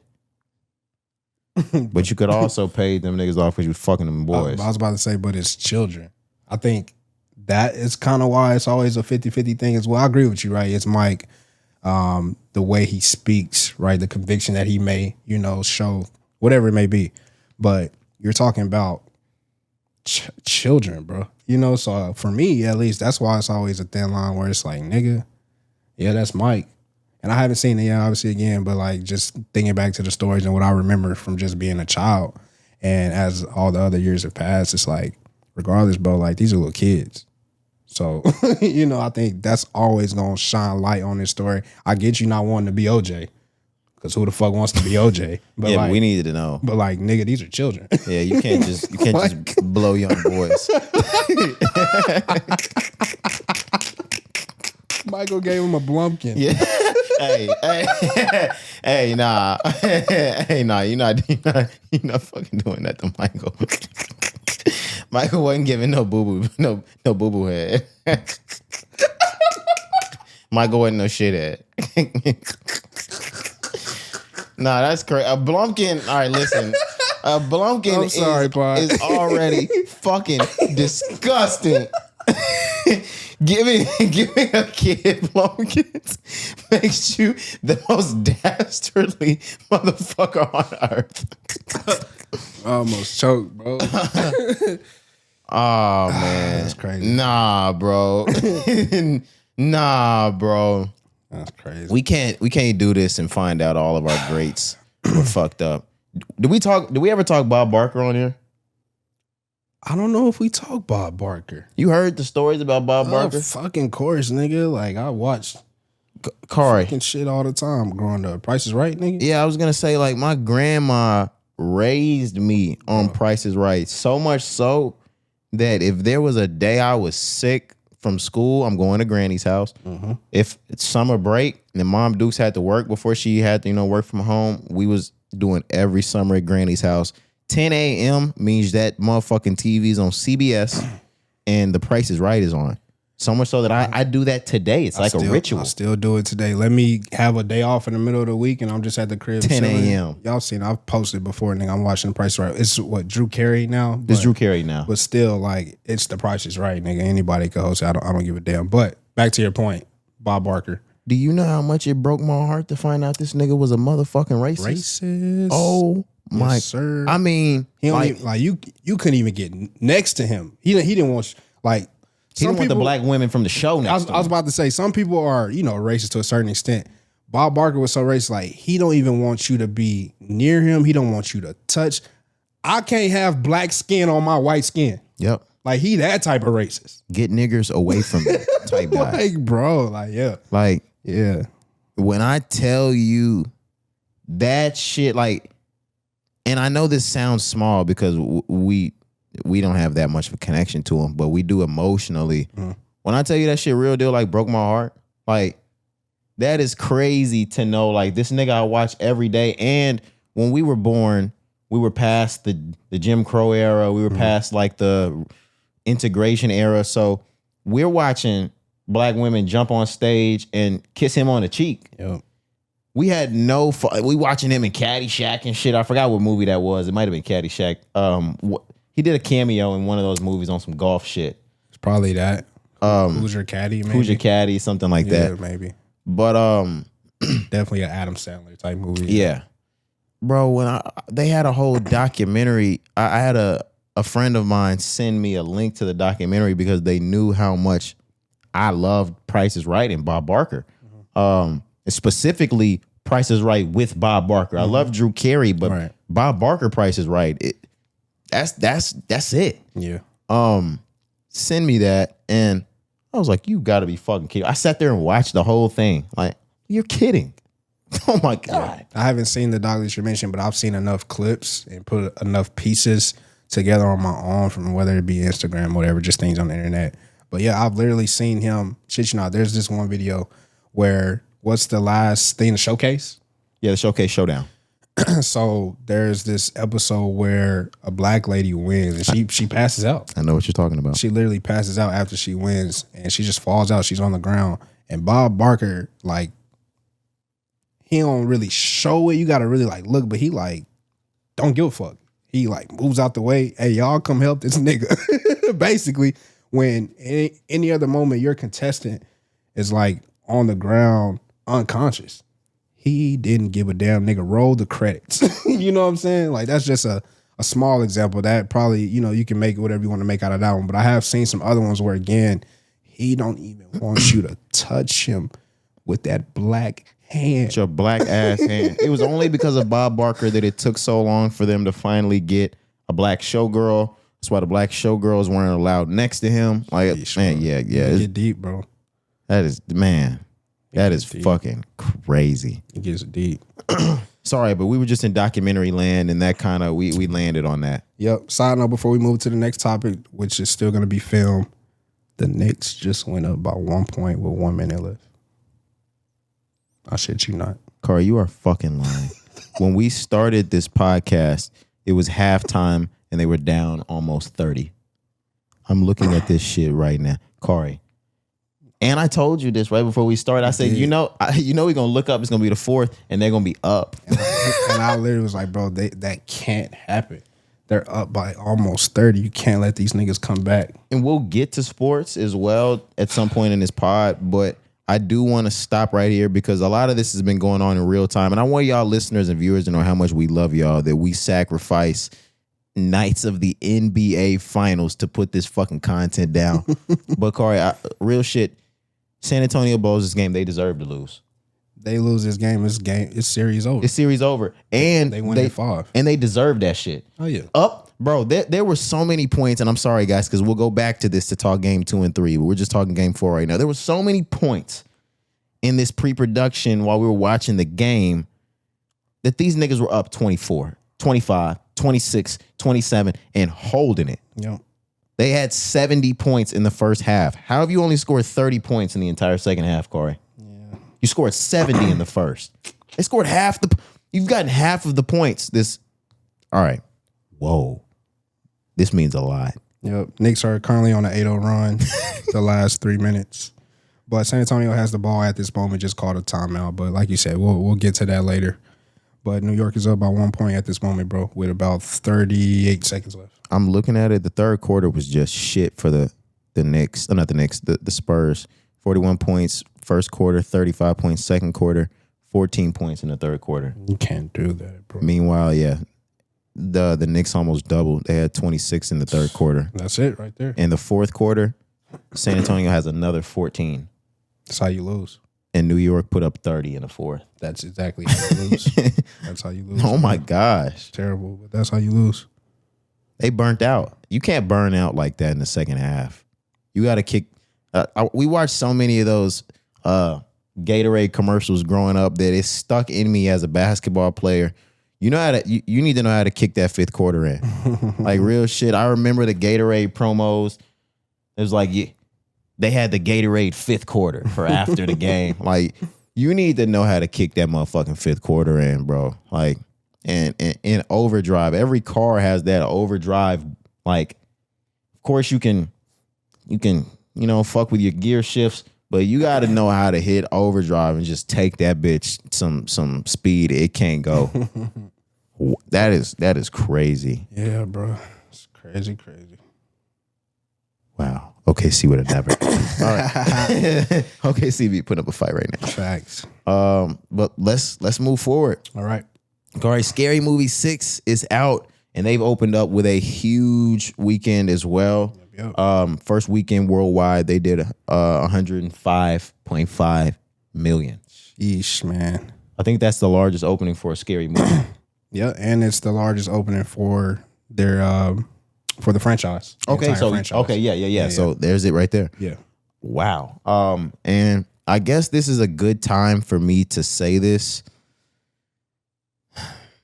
We were born in 97, so as children, we pretty much were born in the scary movie era. Like, we were born as Scream came out, and they started to spoof and transition it into a comedy, like, right then and there. Yeah, I've even said it. I would scream for Halloween, like, numerous times, maybe 2 or 3 times. That was our life. That was our horror movie life. We were, the late 80s, early 90s was that Nightmare Before, like, that Freddy Krueger era.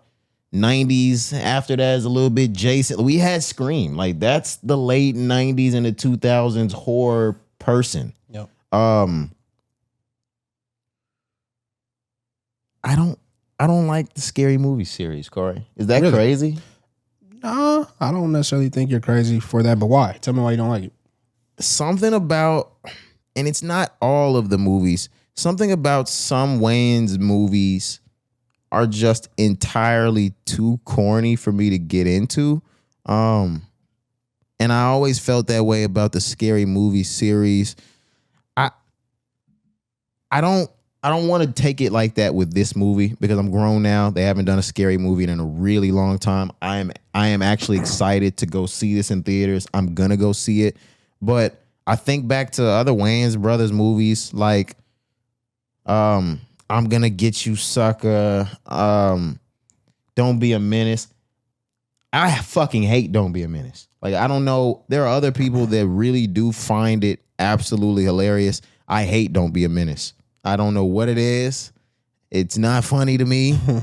And White Chicks is hilarious to me. Major Pain is hilarious to me. Like, there's so many Wayans Brothers classics to me.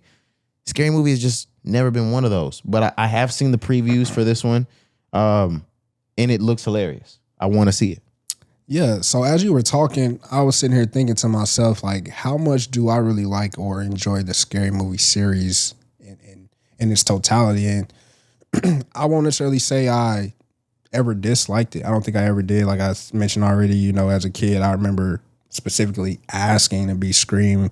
So definitely the early movies I enjoyed. I definitely enjoyed them. I think the corniness is right. I think they've always gotten that. I'm even hearing that now with this one, that people are criticizing the writing and other things. So I think that's always been something of their nature, specifically in the Scary Movie series. I don't think they've always been corny in the other things that they've done. It's supposed to be corny. It's just a little too corny for me. Yeah, I understand that. But for me, I've always enjoyed them. I can't necessarily say after maybe the second one, though, that I really remember too much of what those later films were. And even this one, like, I don't necessarily think I'm going to go see it. I probably will wait for it to come to streaming and maybe check it out then. But getting this news that they have been working on it and that it was coming, I wasn't really excited about that. The only thing that I was excited about is that I know that, remember, we talked about them getting like the ownership and the rights back to the series. That's what I was going to say. And knowing that they had all hands on deck with the production and writing, that's one thing that for them, you know, obviously I love that. And that's why I want to see it.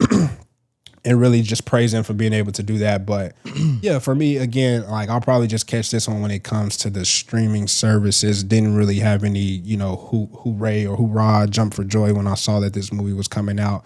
And the mixed reviews that I've been seeing, I won't necessarily say that's turning me away, but it's just adding to me not even caring even more. I'm just like, all right, I'll just catch that movie when I catch it. But the promo run that they've been on, specifically Sean and Marlon, I've been loving that, bro. I haven't seen fucking Sean in years. You know, he's popping out. He's talking. A lot of interviews. He's doing interviews, right? Seeing him side by side with his brother again is just amazing, because I know you can agree. I watch the Wayans Brothers so much, like, still to this day. I've seen every episode. I'll still watch them, just like you said. Just like every chance I get, I'm always watching that. To see them back, to see them in their old age and still shining, still thriving, I will say that's kind of the only thing that I really love about this moment itself, and not so much just the movie. But I will get to the movie, like I said, eventually when it comes to the streaming services. And to what you said about the ownership part, that is why I do want to see the movie and give it a chance that I haven't given it in the past, because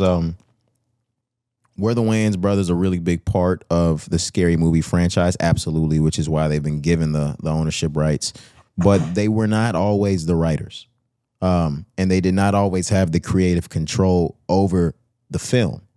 So in my eyes, I'm now attributing a lot of the corniness not on their part. That's a good point, yeah. And when you think about like the Wayans Brothers show, that you do know Sean and Marlon had a lot of creative control over. I've even seen some recent interviews from them just during this rollout talk about the Wayans Brothers show. I saw Marlon talk about how he wants to bring the show back and do it kind of as a movie. I saw that, yeah. But he talked about how on the Wayans Brothers, they riffed and improved like 80-90% of that shit. You can tell. Yeah, absolutely. Right. So what I was saying is, I trust the corniness coming out of Marlon and Sean's mind way more than I just trust MTV's, because I can't remember. I believe MTV was who used to do MTV Scary films, Movie. Yeah, maybe. I think you may be right. Maybe something like that. But yeah. I trust Sean and Marlon's corniness way more than I just trust MTV or whoever the fuck else did the movie. Yeah. It's in much better hands with them. I agree. Yeah, I just want you to know the Knicks just sent it 107, 106 with 1 second left. Nah, bro. Nah, bro. They just sent it 107, 106 with 1 second left in the fourth quarter. OG Anunoby with a tip shot. I'm sorry. I love Brunson. And I know OG Anunoby won't be, but somebody just said it in our group message. OG Anunoby is my MVP of this entire playoffs. OG Anunoby has just been the best, fiercest player of the 2026-27 NBA playoffs. He has shown himself strong and present in the NBA playoffs. That nigga's a fucking beast. Chat blowing up, bro. Damn. Yeah, I'm sorry. I'm gonna have to mute my own group chat for the rest of the pod recording. Damn. But but yeah, they are going crazy inside of there due to Anunoby. Damn, bro. But just back to what I was saying. I do want to go see Scary Movie 6. Yeah, for sure. I trusted a bit more in the hands of the Wayans brothers than just the original production. I agree. Can we move on? I'm ready. Go ahead. Cari, how do you feel about sharing your location with all of your Instagram followers? So Wednesday morning, sometime throughout the day, right? I sign into my Instagram. I get this alert as soon as I click on, I believe, like the messages or maybe my notification. I can't really remember. But I get this alert and it says Instagram map. Basically a new feature. You know, I'm not going to quote it exactly, but basically a new feature that allows you to share your location. It gives you like 3 bullet points to educate you on what this new feature is. The very first bullet point, though, and this one is highlighted on purpose to make sure that you don't miss it. It tells you that this feature is currently turned off and you have to turn it on yourself. Yep. So just sharing that just to say, you know, that was my first intention or when I first saw it. But to your point, to your question, this is horrible. And I don't feel good about this at all. I not sharing my location. I never will. Fuck no. I didn't even do that shit on Snapchat when it was a thing on Snapchat. Glad you brought that up. Yeah, so no, I'm not happy about this. I don't understand it. We'll break it down here in just a second, but let me ask you, what were your first thoughts when you saw it pop up, and how do you feel about it going in so far? Just episode 5, 6, 7, 8, 9, 10 of things we may have already said on this podcast before. But when I first saw it, I was like, damn. Instagram has just robbed Snapchat blind, raped and pillaged. I mean, that's crazy. Taking just everything. Like, and when they have nothing left, like taking the blood out and we're just looking at this cold blue Snapchat, they just go to punching them in the fucking face. They just go to punching them in the fucking face as hard as they can. Yeah. Maps is pretty much all Snapchat had left. And I've deleted my Snapchat for some time at this point, so I don't even have the application anymore. But when I saw this, I was like, man, what else does Snapchat have for Instagram to take? They've taken everything. They robbed you of your entire business model when they got the stories from you. Mm-hmm. And that was pretty much the beginning of the end for Snapchat right then and there. But we're taking the location too. Not only, and I'll say this on the side of the location. When Snapchat was popping, we were young and horny, and I still didn't have my location on. Like, there were readily available women on Snapchat. I still didn't have my shit on. Yeah. I'm not even, like, my hormones not even like that anymore. If any point in time you would have gotten me to have my location on, it would have been way back when I was a youngin' on Snapchat. Yeah.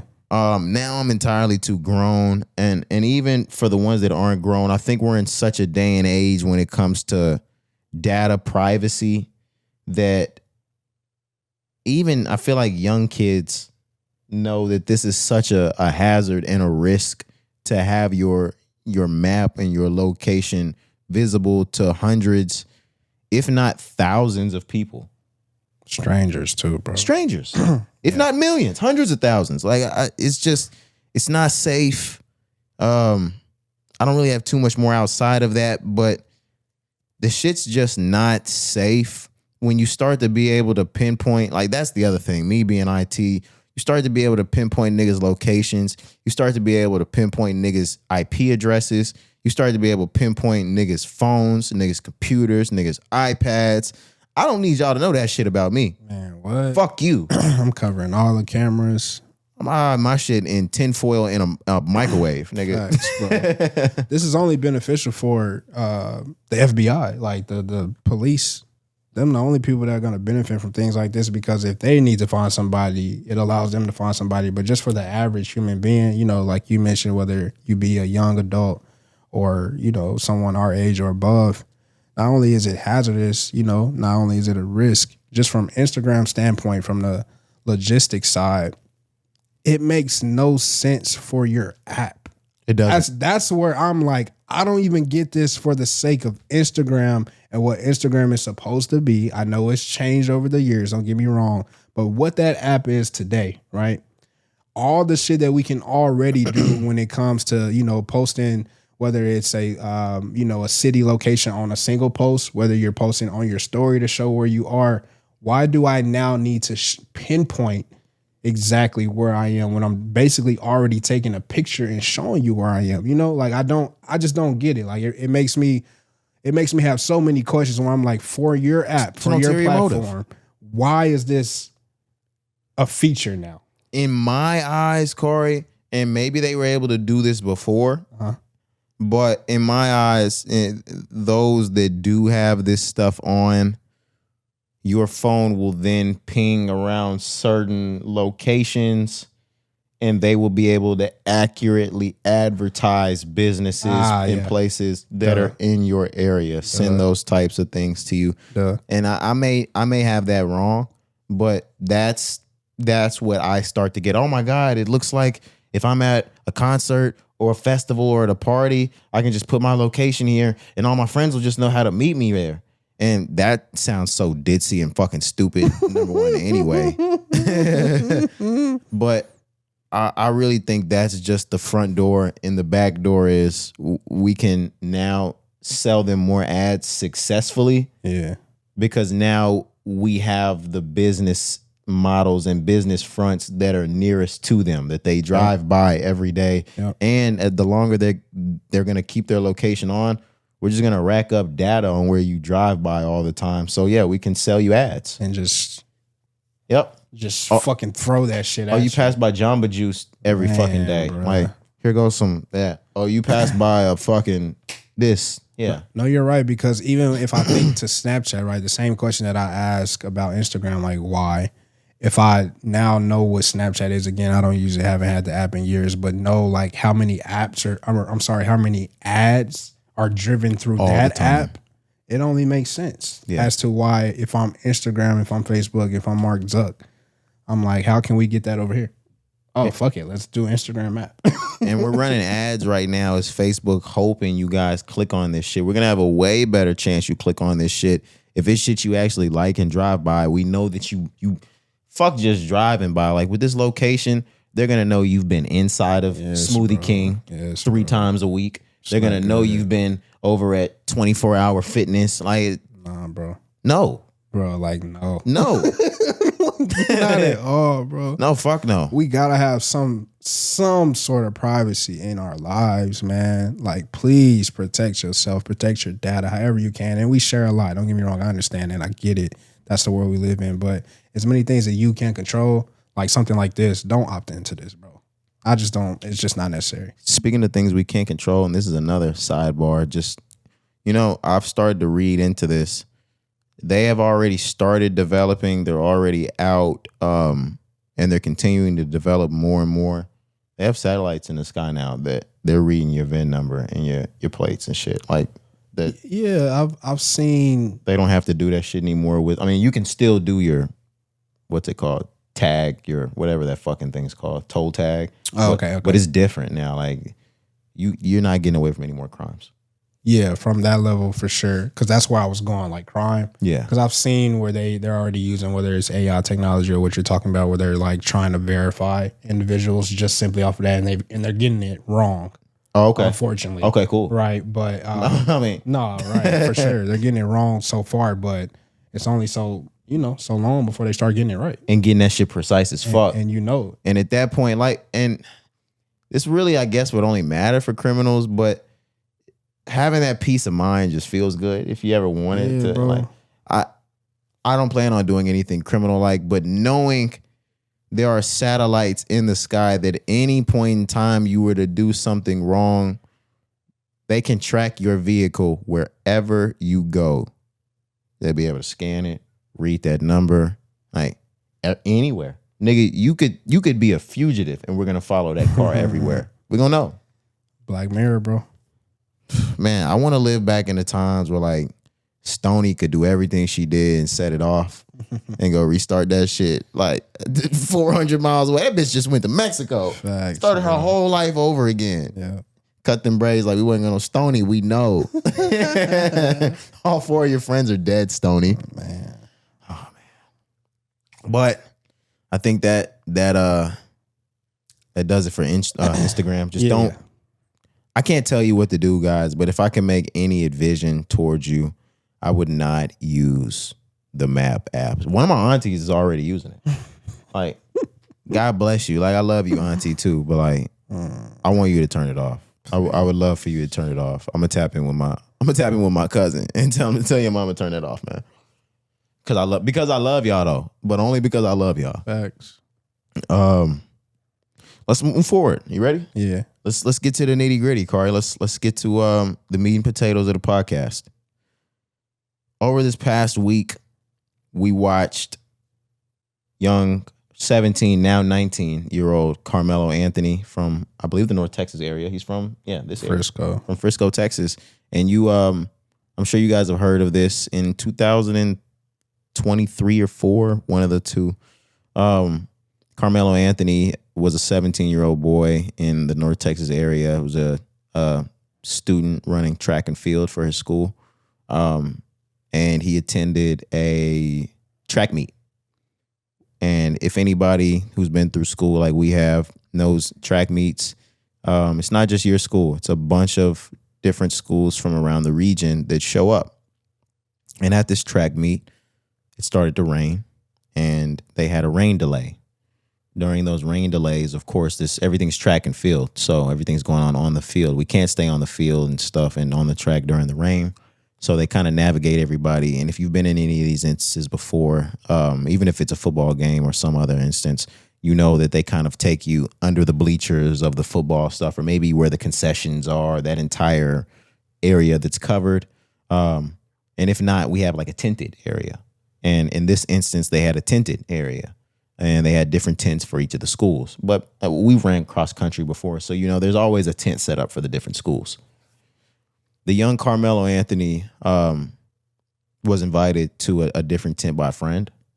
And I guess he was over there conversing with a friend, and there was another boy named Austin Metcalf that was a member of the school in which the tent he was that Carmelo was under. Carmelo was under the other school's tent, seeing a friend, talking to a friend, whatever that situation was. For whatever reason, Austin Metcalf was not fond of Carmelo Anthony being under that tent. He approached Carmelo, and from what I've read, he was adamant that Carmelo Anthony left their tent. Carmelo Anthony, kind of raised an issue to that, because from what we were told, he was there, with someone that went to that school, that person from that school kind of wanted him there. Mm-hmm. And so a verbal altercation ensued. I think there were threats of physical altercation. And I believe, to my knowledge, that came by way of Austin Metcalf first. Carmelo Anthony basically let him know, like, hey, don't touch me. You put your hands on me, we're going to see what happened type shit. From that point on, they said Austin gave Carmelo a shove, like pushed him. And from that point, without any other action, just based off the push, from what they said, Carmelo drew a pocket knife and He gave Austin a stab to the chest. That stab was so hard that it pierced his heart. Austin passed away. May God rest his soul for sure. Like, I don't want anybody to think that this is that. I would never wish anything like that on anybody.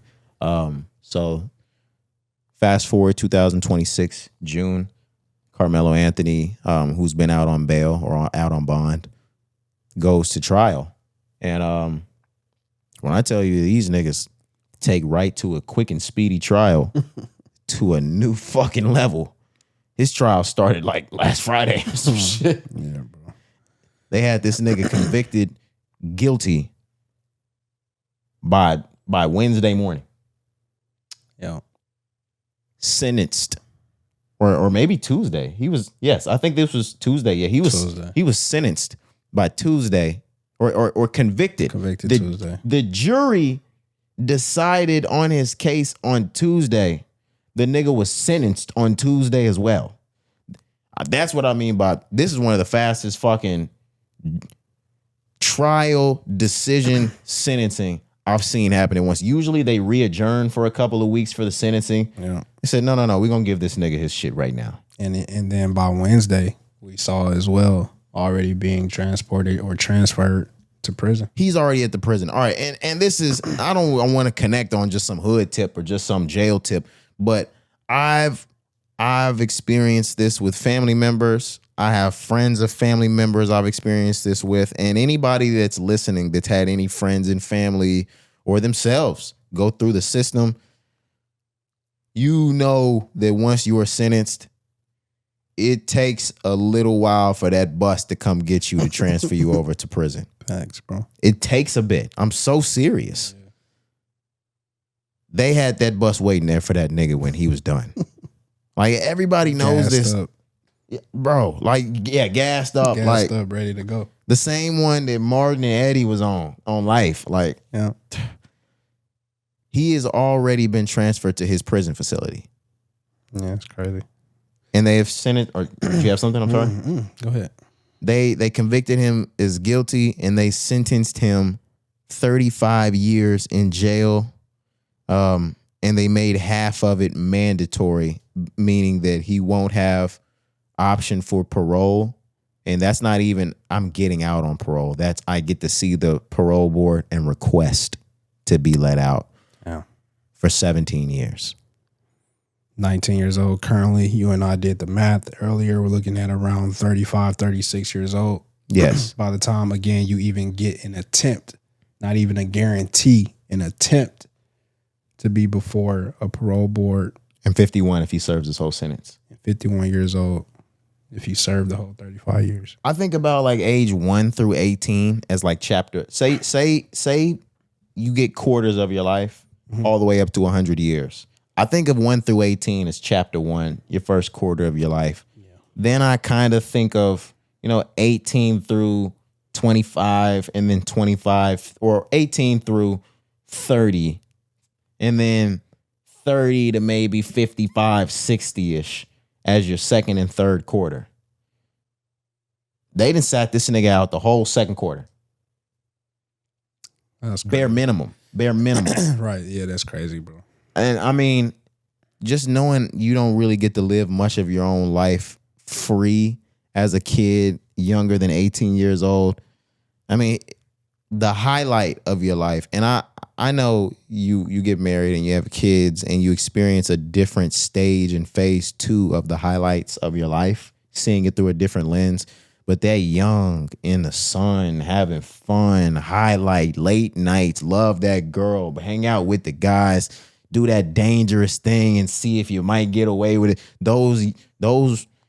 That time, that'll never happen for him. It'll never happen. Yeah, I like what you said, the last part at the end, like those times with the guys or whoever it may be, but like making mistakes, bro. You know what I'm saying? Like making mistakes and learning from them, growing from them, getting second chances and things like that. Like, yeah, you do strip a lot away from a young adolescent, a young adult, a young man, so that's what's killing me the most about this situation, right? Obviously, the sentencing, the trial and all that, you can have your own opinion. I understand those things, right? We do live in Texas where things are a little harsher at times, especially if you're black. I get that, right? So I'm not neglecting that at all. And I do want to say what you said as well about, the other family. I don't feel like there's nobody wins in this situation. Fuck no. Obviously, on the other side, there's another teenager who died, who lost his life. But then also on this side, Carmelo Anthony, his family, his life is forever changed as well. So there's no winning here, right? One going to grave, one going to cage. You know what I'm saying? But at the same time, just what we're talking about, that is what makes it tough, bro. To have that happen at 17, now 19, and then the scrutiny. Bro, this case got so fucking high profile. It's insane. I got an ESPN notification about this shit. Piss me off.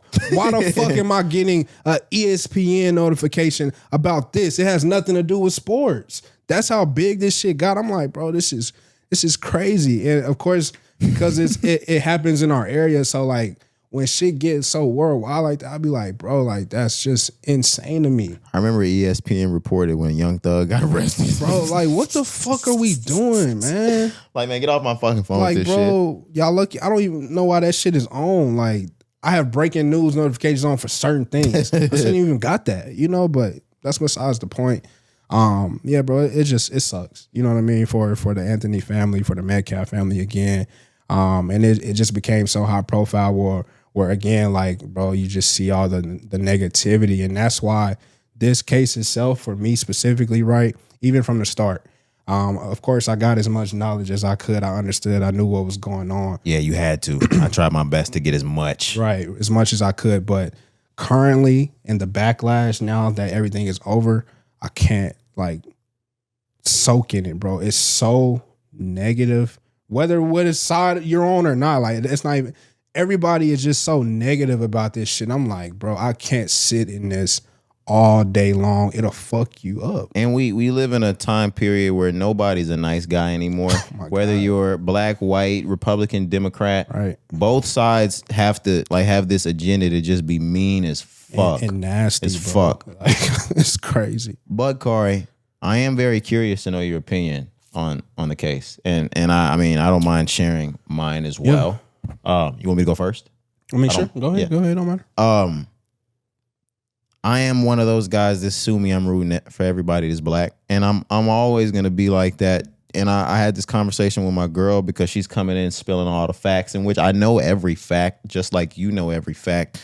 But what I kind of told my girl, and what's hilarious is every time I get in this mode, I think of J. Cole's "Lights Please," because I mean, and my girl takes the shit in, but I just sit back thinking like, man, I'll be putting your ass on game, and like I hope you heeding the shit that I'm telling you right now. I'm sitting there kind of just like explaining, like, she was like, why would you be on his side until he's innocent? Or why would you, as opposed to not on his side until he's innocent?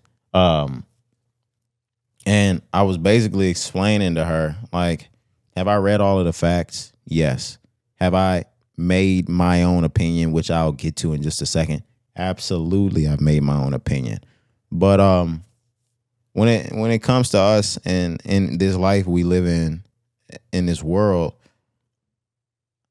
if I'm standing over here, like if Carmelo's over here, Metcalf's over here, I know all of the white people are going to stand with him, right or wrong. And I know the kid didn't necessarily do anything to deserve to die, not even close.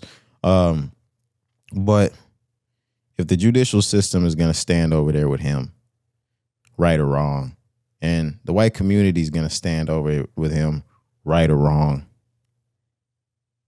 what the fuck do I need? Like, y'all don't need me to stand over here. He needs me to stand over there with him. And my people need me. I'm going to stand with my people, right or wrong, forever, right? Just like y'all are. Like the same Italian mob shit. Like, you don't rat, we going to cover your back. We're going to stand next to you the entire fucking... That's me. Yeah. That's fucking me. But I'm also never blind to the facts. Am I on his side of never wanting to see anything bad happen to Carmelo? For sure. But I have some questions on why a 17-year-old had the knife at at the track meet. Yeah. And at the same time, I cannot push the narrative. Man, just like I said, guys, sue me. I'm rooting for everybody that's black. We grew up. We're almost 30 now. We've been through elementary, middle, high school, college. I have never encountered a situation with someone else that I did not like. And even if I considered the person a bully, even though I was never bullied, I never felt like murdering the person was the situation. Or even if I felt like even if I felt like I wasn't going to kill him, I never felt like I had to stab somebody that was giving me an issue at school. And from the details that were given, he pushed him, and the young man up knife right after he pushed him. Cari, imagine like we in school, like in high school, and like we get into a little scuffle, and you for some reason put hands on first, and you just give him a push, and he fucking pulls out a knife and stabs you in your chest. Yeah, so you can't think of it as when we were in school, because we were in school 10, 15, damn near 20 years ago now at this point. Okay. You do have to think of it from the kids these days. And this is not me agreeing with what happened. I'm just saying to paint the picture as to why it happened. Okay. I don't necessarily think these kids truly understand the split decision making. I agree. Whether it's right or wrong, that could change your whole fucking life, bro. You know what I mean? Because I'm with you. Like, I do ask a question as to why we have a knife at a track meet at school. That's why you shouldn't have it, because of that split decision thing. The kids can't make that right now. You're not even thinking one. Truly, and again, this is just like a rhetorical question because we'll never know. But like, truly, how hostile was that environment in that moment? If it was just one push, one little argument, one little altercation, why did it have to, result to an immediate stab? I do ask those questions. I'm with you as well. I am always on the side of the brother, the young man, like you mentioned as well. Sue me, I'm always rooting for everything that's black. And knowing just how the judicial systems are built, how they work, how that's they why operate. I started that way. Yep. And especially in the state of Texas where you and I are born and raised. When that verdict came through, I was not surprised. Not at all. You know what I mean? I expected that. Most people are looking at that whole situation, and maybe we're just old school, raised by old school, that fuck every single word that has to do with this case. Mm-hmm. That's a nigga in Texas. Oh man, that's exactly what it was. That's all you have to say. That's a nigga in Texas. And then you know, the jury and all of that. I understand. They gonna throw him the book. There were some issues going in. Is it all white jury? Is it not? I heard it was an all white jury. Were there some black people who made some mistakes beforehand they could have been on the jury? There's a lot going on. But yes, at the end, I did hear that there was an all white jury, or at least no black or brown people. Let's just put it at that, right? So. Yeah, again, knowing the situation, knowing that it has turned to a black versus white. This is not just two high school kids. This is truly another black versus white case, which is why I brought up the shit earlier. It's getting so much national media attention. ESPN is fucking reporting on it because it's black versus white. That's just what it's become.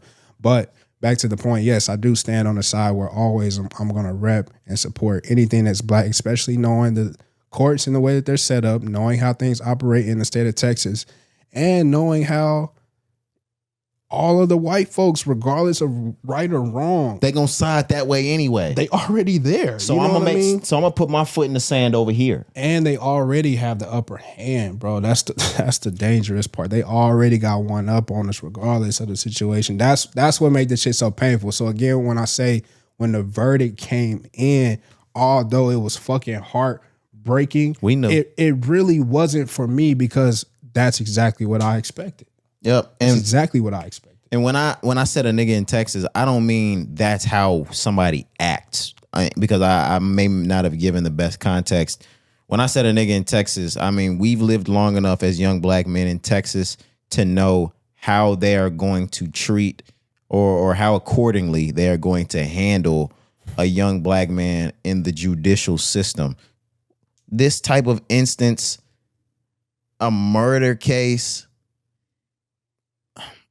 there were certain things for me that, as much as I love my people and Carmelo, that it already screamed they were going to convict him for me.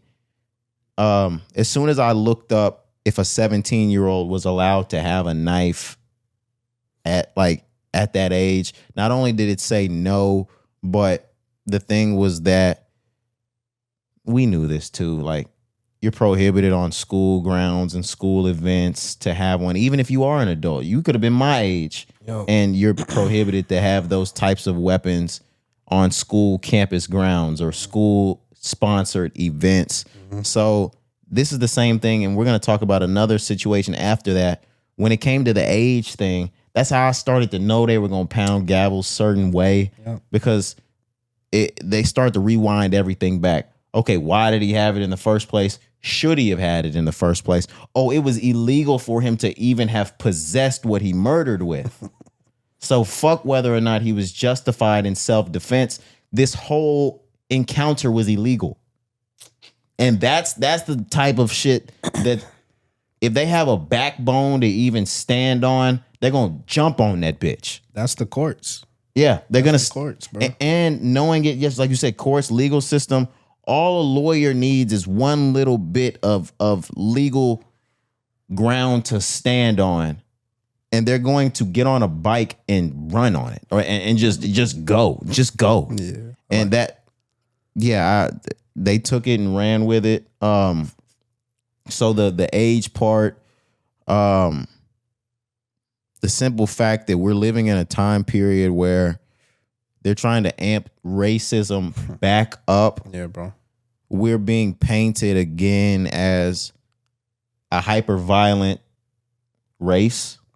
And the biggest narrative going on right now around the African-American race, or how we're being painted, is we can't handle words, or that we act out too violently immediately. And sometimes we do fall victim to that bullshit they talk.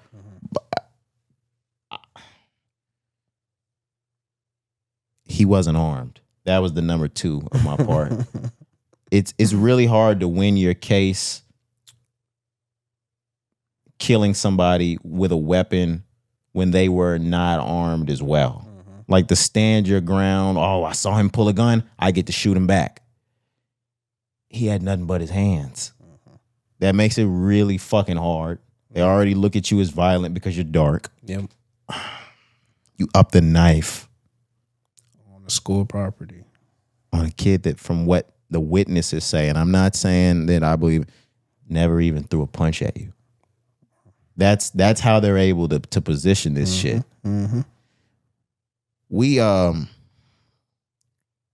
got to do and I'm not even saying like he wasn't wrong or anything. We got to do a better job as young black men, or as parents of young black children, of identifying setups. Like, because shit like this, I'm not saying the kid set him up, because of course the kid didn't want to die, but like, we got to know when we in a situation to get tricked out of the whole fucking spot, because that was a situation right there, meaningless argument over whether or not you belong in the 10th or not. Now somebody's dead and somebody's going to jail for 35. When sorry, I'm long-winded. I have nothing to say, bro. I'm just listening to you. I'm just letting it like this kind of linger, because what you're saying is very prominent at this moment. Like, yeah. I agree with you, and I kind of started with this when we brought up the conversation, as well, just understanding like those split second decisions that I said earlier, like whether it's being taught at the homes, whether it's us ourselves, right, as young adults. It's hard to speak on it now because obviously we're way older, but I'm remembering when I'm a teenager and things like that, and I agree, like whether it's grandma, grandpa, aunt, uncle, cousin, brother, sister, mother, father, these lessons, these talks do need to be had more. We have a duty at home. We have a responsibility to teach that to the next gen. And yeah, bro, like you and I, what you started with, like nephews and things like that, like yeah, and not to joke, but both our nephews are, of the fair skin. You know what I mean? So like they got a bit of jump on it than we do. So like, but even with that, they still gonna see you as if your skin is just as dark as you and ours. So, absolutely. He's not. They're not white to them. Yeah. So at the same time, like, the same conversations do need to be had, bro. And I think that's where it starts, man. The schools ain't for us. They obviously trying to take our history away. You know what I mean? The jobs ain't for us. The workplace ain't for us. The government ain't for us. The courts ain't for us. Like, nothing is truly for us. So it has to start at the homes. It has to start in the kitchens, in the bedrooms. You know what I mean? Like, in the living rooms. You got to have these conversations, man. And it's not saying that the Anthony family wasn't having them. Again, like, we're not saying that. We're just talking as, as a whole here, because even his upbringing, that's the thing. Because they're still trying to paint him as that guy, as that violent figure, all of that. Not that and guy. he wasn't even that. Not but that it don't matter. When the situation happens at hand, it doesn't even fucking matter, bro. And that's what separates us, the black from the white. Because in their case, they'll give you this, oh, he was this, he was that, he was that. And that's the reason why you shouldn't see him as that. Well, Carmelo was this, that, and this and that, so you shouldn't see him as that. No, it don't work that way. He had a knife on school property, stabbed a young boy, and the young boy dead. That's all they see. That's crazy. So, yeah, man, you know how it go. But, yeah, bro, it's a black versus white thing, bro. The shit is terrible. And that just goes back, Cari, that a lot of what you were saying at the beginning just goes back to what I was saying before about the knife. 17, 16, 15, under. Like, I would even say 18. A lot of these kids, and even us at that age, man, you don't process the brain processing. I mean, you don't possess the brain processing power to make those rash decisions yet in those moments. Mm-hmm. Young niggas like that will get panicked and make a decision like that will change the course of the entire rest of your life. You should have never had that motherfucking knife. Like, Cari, the thing about it, I mean, think about it. Even if something still went bad with no knife, this just could have been a fucked up fist fight. This could have just been a fucked up fist fight. Mm-hmm. And the other part that I think of that's just dastardly, that I hate to have to think about it, Cari, most stabs underhand, like to the stomach, stuff like that, you think about that. Have you thought about how you have to have your hand positioned to stab somebody in the chest? Yeah, man. There's no full force, no stabbing up like it's a wand like your Harry Potter to get to the chest. You got that elbow cocked back. Like, you've made your decision. God damn. Yeah, I know, bro. Oh. Even like when you first started, I swear to God, you probably saw it on my face pod. If you're listening, you don't see it, but on the video, you probably see it.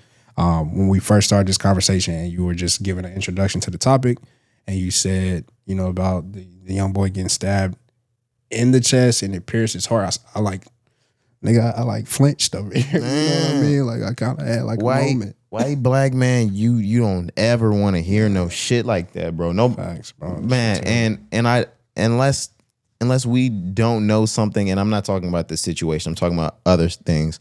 Unless there's a situation we just don't know all the details, there is no instance I can think of that a child needs to experience that. Even if it's by hands of another child. Like, that young boy, man, heart pierced. God damn. Yeah. Tough, bro. Tough. Yep. Let's move on to something a bit deeper. We're gonna stay in the judicial system. All right. But Cari, let's talk the situation of young Cyrus Belton and the Asian store owner Rick Chow. I don't remember where this was. Yeah, I'm blanking as well. I'll find it for you though. Cyrus Belton. And this is not one and the same, but it kind of connects. Cyrus Belton is a 14-year-old boy who walked into a convenience store. When he went inside of the convenience store, he was shopping for some shit to drink. It looks like he picked up some water bottles, right? Or some bottles of something to drink, non-alcoholic, but nothing to worry about like that. But do you know what state? Or no? South Carolina. South Carolina. You're right. This was Columbia, I believe. Yep. Okay. Thank you. So he's in there, and while he grabs the bottles of water or whatever, from what surveillance shows, he puts the water bottles back. Mm-hmm. The owner and son of the owner do not see the young boy put the bottles back. They see him pick up the bottles. So without seeing him put it back, they're under the assumption the young man has stolen from their establishment, and the kid just walks out. The kid doesn't purchase anything because, like we said, the surveillance footage will indeed show he returned what they thought he was stealing. He didn't steal it ever. He grabbed it out of the thing. It looked like he put it in his shirt for a second or put it somewhere near his clothing, and he put it back. They thought he stole. He walked out. They chased this young kid out. And they chase him all the way down, and they shoot the kid in the back. They kill the 14-year-old kid. So then the guy, Rick Chow, the owner of the store, who shot him. And it's actually crazy because this man has been charged, I believe, 3 other times with murders for the exact same thing. Wow, and has been acquitted on all of them. I didn't know that. That's crazy. This is like his 4th case. This nigga probably called the same lawyer. I didn't know that. Yes. Wow. But it's not his first murder at all. So there's 2 stories, and I don't want to just run around painting a rumored story, but the way this story goes by Mr. Chow is that the 14-year-old boy brandishes a weapon when they try to chase him down over the alleged stolen goods. He brandishes this weapon, points it at Mr. Chow, and then Mr. Chow shoots him. I don't know how you... That's where the shit gets fucked up. Because the kid was shot in the back. If you brandished a weapon at me and I popped you, you should be facing me. He's not. They shoot him in the back. I've also heard a rumored story that the gun was planted. I don't know how true that story is, but that's just a rumored story. Nevertheless, the same way that one got Carmelo Anthony and the other gets young Cyrus Belton, they go to court for charges on murder because the Asian store owner did kill this young black man, and he's found not guilty. And social media goes up in arms all over again. But this was before Carmelo Anthony. And just like I told you guys, sue me, I'm rooting for everybody that's black. I mean, I'll side with the rumored story before I side with anything else. But the fact of the matter is, if this young boy was in possession of a gun, you can pound a gavel just based off the fact that he was 14 with a gun. Did he steal? No.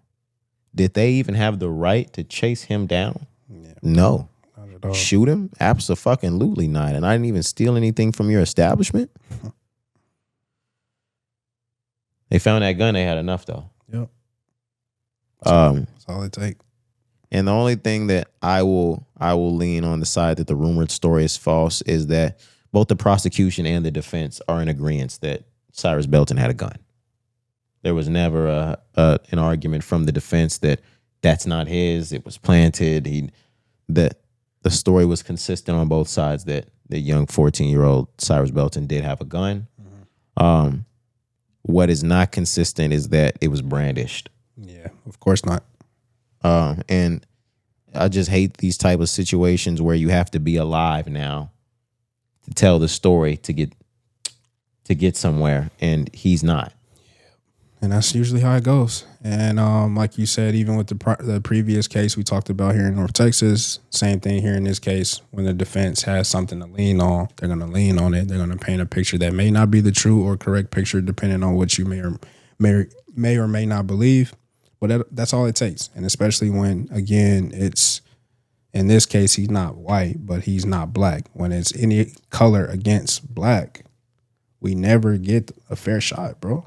Absolutely not. That's just what it is. No matter what, just like you said, no matter what race it is, the United States of America and the government of the United States of America will go out of their way to show you, and you, I mean black people, that we will spit on you in the face of everybody else. Like, you don't matter. and we will make a point to show you. Like George Zimmerman, what was he, Mexican? Yeah. Like, they will show people, I mean, they will make an example with other races they don't like. Facts. Like, just to show us, nigga, we really hate you. Yeah, the Zimmerman case still crazy to this day. Forever crazy. Yeah, like it's very similar to this one though, because again, it's like it's extremely similar. It's someone being chased, and normally, okay, in this case, because Trayvon was unarmed. In this case, yes, he's armed, whatever. But again, when you're being chased, and more so when you're being chased out of a store, he's gone already, right? Let it go. And it was just water bottles. Come on, bro. Like, you know what I'm saying? That Trayvon Martin case will probably haunt me until the day I die. Nigga, forever. And just because of the age we were, right, at the time. We were his age. Nigga, we were the same fucking age. We were his age. And that's why it stuck so hard down to us. That's why it stuck so hard down to our parents, because that was their son. Bro. Like, everybody got to see that. Everybody with a teenage son or that was black got to see that and be like, damn. This is the first situation, because you see the Rodney Kings, you see the Latashas, and it all stemmed from some argument or some traffic stop or some. This was the first one that parents got to see. My kid don't have to do shit. He could just be walking. Yeah. And this is the one, or the part that I said this shit will haunt me forever. This nigga called the police, and the police told him to go away. How do you get off on that, Cari? On record, the police are saying, leave him alone. Leave him alone, bro. Don't follow him. Literally. Verbatim. Verbatim. No, don't follow him. Yeah, bro. Should I? No. You don't. I can hear them. You don't need to do that, sir. Multiple times. No, sir, you don't need to do that. Multiple times, bro. That nigga was looking for a kill that day. Yep. And same situation, right? Where again, Trayvon, great background, Air Force Academy, you know what I mean? Great future ahead of himself. Great family, mom and dad in the household, right? So you can't say this is a single mom, single dad, not all the stereotypes, right? Same picture was painted then, same picture was painted in the past, same picture is being painted right now in the year 2026, bro. It's just fucking crazy. But yes, you know, I know we're talking about multiple cases here, but still with Trayvon, yes, it was just hard because not only was we the same age, you mentioned, you know, our parents having those conversations with us, but it was also one of the first times, and probably the first time, that you truly saw how the law was written against you. Mm-hmm. And although I know it was a Florida law, it still showed you how something could be put in place, whether it be a law or clause or whatever, it could be put in place, let's say 5 years prior, and you not even see how it affects and comes to life until 5 years later. Because that law is here, and it's in a lot of states as well. Hell yeah. And the thing that, the fucked up part about that is, in any other instance, you love that law. Right. That's the fucked up part about it, because you could lobby and try to vote to get the law passed, but the thing is, you want that law. Like, you want... If it's you and somebody approaches you in your home, yeah. You want that law. For shit, sure. But the fact they could use that shit like that. Exactly. That's exactly what I was just about to say. Like, yeah, that's where the lines get blurry. Yeah, I don't... Yeah, it's fucked up, because I was just going to say, I don't think stand your ground should exist outside of your home, but you want it to, right? I mean, yeah, if you're at a gas station and a motherfucker approaches you, and you want it to, and you got your weapon on you, and your life is in harm. That is such a legal loophole, man. That shit's insane. Of course, bro.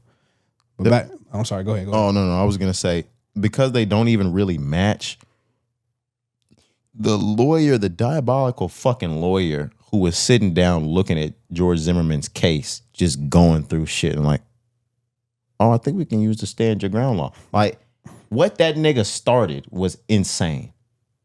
But yeah, I'm sorry, go on. No, I was just going to go back to the child situation, but you're right. That situation, what it started, what it led to, it's absolutely just incredible. I mean, like, insane. Incredible in the worst way.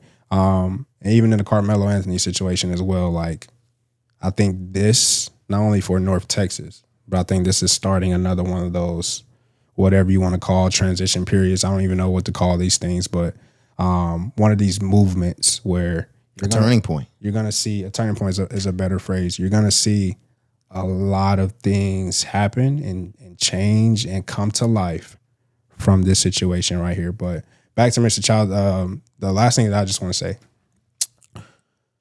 you brought up the Latasha situation. Is obviously very similar, very almost eerie how similar it is, right? But again, just what's killing me, bro, is the whole like, man, little boy left the store. You know what I mean? Regardless of what happened in the store, regardless of him having a weapon. Yeah, they shot Latasha in the store. Yeah, they shot her back in the head. Right there. Nigga on camera. It's on camera. And she got off too. Skated. That shit started the riots. Went right back to working at that motherfucking store. That shit literally started the whole riots of like 91, 92. But yeah, man, it's just crazy. That's one with the child situation. That shit was hurting me the most because like he actually tried to leave and got chased out the store. I think chased to like a little field nearby or something. He never even stole nothing, man. He didn't. Fuck that gun. He ain't even steal nothing. Nigga, Latasha had the money in her hand. Like had the orange juice was like $1.97, I think. You could probably look it up. Probably a few cents off. And she had the money. No, but that's the worst part because then I start to dig down into what they think our lives are even worth. Cari. Nothing, bro. She got off on that shit and blew her brains out over $1. That's what we was worth to them. $1. A bottle of orange juice, bro. I was willing to murder you over $1. And I knew I wasn't going to jail. Yep. You know how confident niggas got to be to pull the trigger on your fucking forehead knowing you're not, like, knowing what it means? They know they not going to jail. Yep. That's insane, man. I don't know, man. It's tough, bro. It's tough. It's tough to swallow. Yep. No did. Yeah, but I don't have more on that. I'm ready to exit that conversation. That shit's heavy. Yeah. I thought I wanted to talk this shit. That shit's heavy, man. I know, bro. What's heavy is a 3-1 lead. What's even heavier? yeah. Right. That's even fucking heavier. Man. As we were talking, and I'm sorry to just go straight light from the dark place we were in, but we needed some pep. We were talking as this pod was going on because we were keeping up. We have this big ass TV in front of us, guys, that during pre-production we're watching sports, but as the pod starts, this TV becomes pod business. So we were no longer able to see Game 4 of the NBA Finals, but we were keeping up via like live updates, not necessarily watching. And you guys started to hear us here and there talk about where the score was going. But when the pod started, like when we went from pre-production to on air, they were up by like 29 points going into the second half. And we look up as the fourth quarter is starting to end and the New York Knicks have the lead again after a 29-point deficit. Crazy. And then we got a little back and forth in these last few seconds. And we're sitting here right now on Thursday, Cari. New York has a 3-1 lead headed back into San Antonio. Yeah. For Game 5 this Saturday, like you said, man. And will New York dance on their grave at home? Mm-hmm. You don't come back from this. I mean, nobody comes back from 3-1, right? Shout out Braun. But from a defeat like such, right? Again, you explained it well. I'm just going to say it one more time so it resonates with our listeners and viewers today. 29 points, bro. They came back from 29 points. I think mentally, I think physically, I think every fucking adjective word you want to add for the San Antonio Spurs, that has to be defeating. And although you are going back to the crib, you are going back to San Antonio, you are going to play in front of your fans, you are going to get a extra break here, a 2-day break. I think when you lace them up for Game 5, you're defeated, bro. Because deflated for sure. It's the game was in your hands, right? But the series is in your hand. You and I, like you mentioned, pre-production, right? Right before halftime, we set up the cameras, going over things. I'm like, yo, this is the turning point in the series. It's 2-2. They going back home for game 5. It's a whole brand new series. You even said yourself, it's now 0-0 again. A tie score is 0-0. Because we already writing them off, because you don't come back from this deficit in any point, hopefully. But in the NBA Finals, you got to know how crucial these moments are. And for whatever reason, you know, San Antonio let it slip away. I think one thing that you already kind of pointed out as we were giving updates earlier within the pod, San Antonio scores 41 in the first quarter, 35 in the second quarter. Mm-hmm. From the third to fourth quarter, they only score a total of 30 points. 14 in the third, 16 in the fourth. Compare that to New York, who in the first only scored 22 to San Antonio's 41. They had a dominant second half.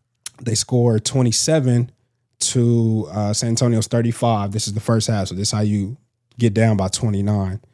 Then in the third quarter, 26-14. Fourth quarter, 32-16. Just dominant the whole second half. Dominant. I mean, we didn't get to watch it, right? So obviously we don't know, but like, bro, that's just crazy. Yeah, but just looking at this score, like it just looks like the whole second half, you guys got just dominated. Boat race. or y'all gave up, thought you had the game, thought you had the lead, thought you had the series. And we talked about it before, whether it's inexperience, whether it's age, whether they're young, you just got to know these moments, bro. You can't do that. And that's why I believe it's over now. I think they close it out in 5, you know. Yeah, I think it's going to be tough. But after this, New York is talking shit. New York feels invincible. You can't say shit. Even if they do lose and we go back to New York for game 6, I still think it's over. Like, New York has all the momentum. They have all the confidence. They know now it doesn't matter what the score is. It doesn't matter what the lead is. We can come back and win regardless. Yeah. Just agreeing with what you said. The New York Knicks, the city of New York, the fans of New York, they all know at this point that it was written. Yeah. Like, when you start to see the 2-0 lead they took, and then you start to see how they built, like how they came all the way back from this one. Yeah.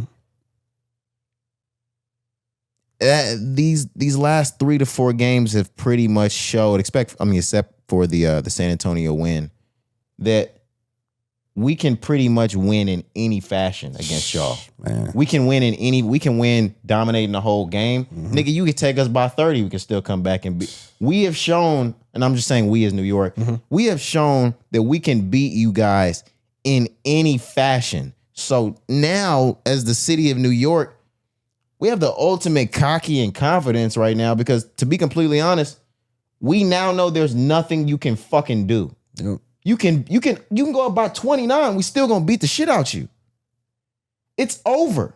It's like we can keep playing, but it's over. Kenny Smith, it's over. And even if it's not gonna happen, just like we said, even if you go win in San Antonio, you make it even sweeter for us because you bring your ass back up here to New York, and we're gonna bust your ass in Game 6. And we get to do it in front of our fans. We're gonna beat your ass Game 6. There's no way we come back to San Antonio for Game 7. There's no fucking way. It's not happening. It would. So like the only way. Okay, let's just say this. Let's just say Game 5, San Antonio wins because they're at home. You go back to New York for Game 6. I think that San Antonio at this point is going to be so fucking exhausted because they know they have to give it all that they have for this Game 5, right? Regardless of what happens. So they're probably going to come out and have a great game. Let's just say that.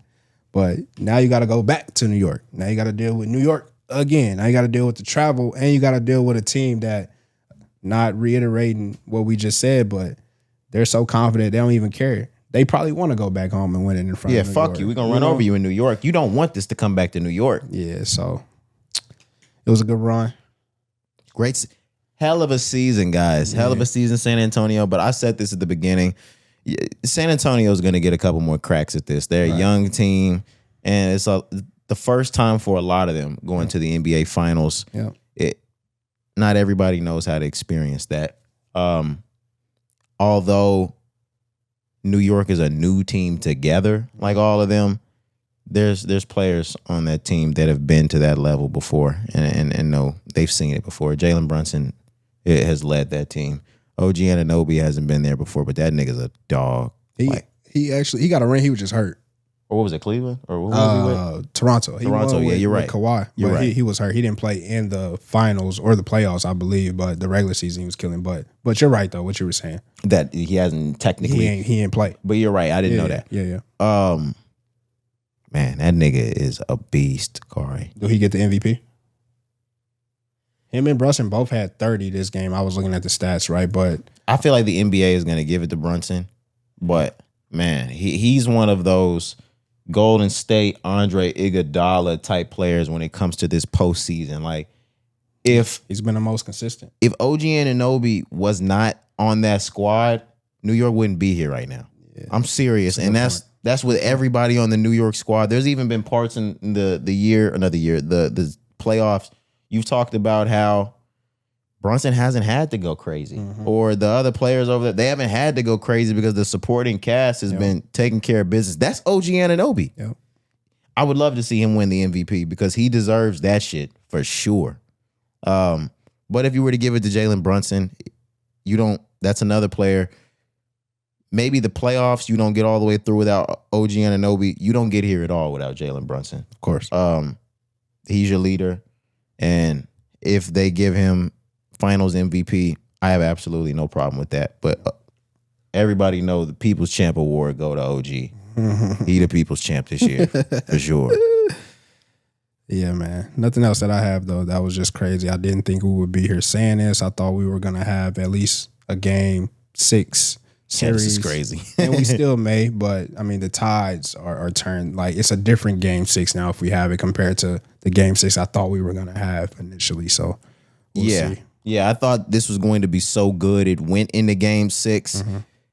If we go to Game 6, New York has done something wrong. And they're still favored. That's what I'm saying. Like, if San Antonio would have won tonight, right, Game 4, and then New York wins Game 5, Game 6 is still different. But in this case, with New York winning Game 4, even if San Antonio wins Game 5, it's still New York series. Yeah, we're still in the going same to situation. Game 6. You know what I'm saying? So that's the point I want to make. Hopefully that makes sense for you.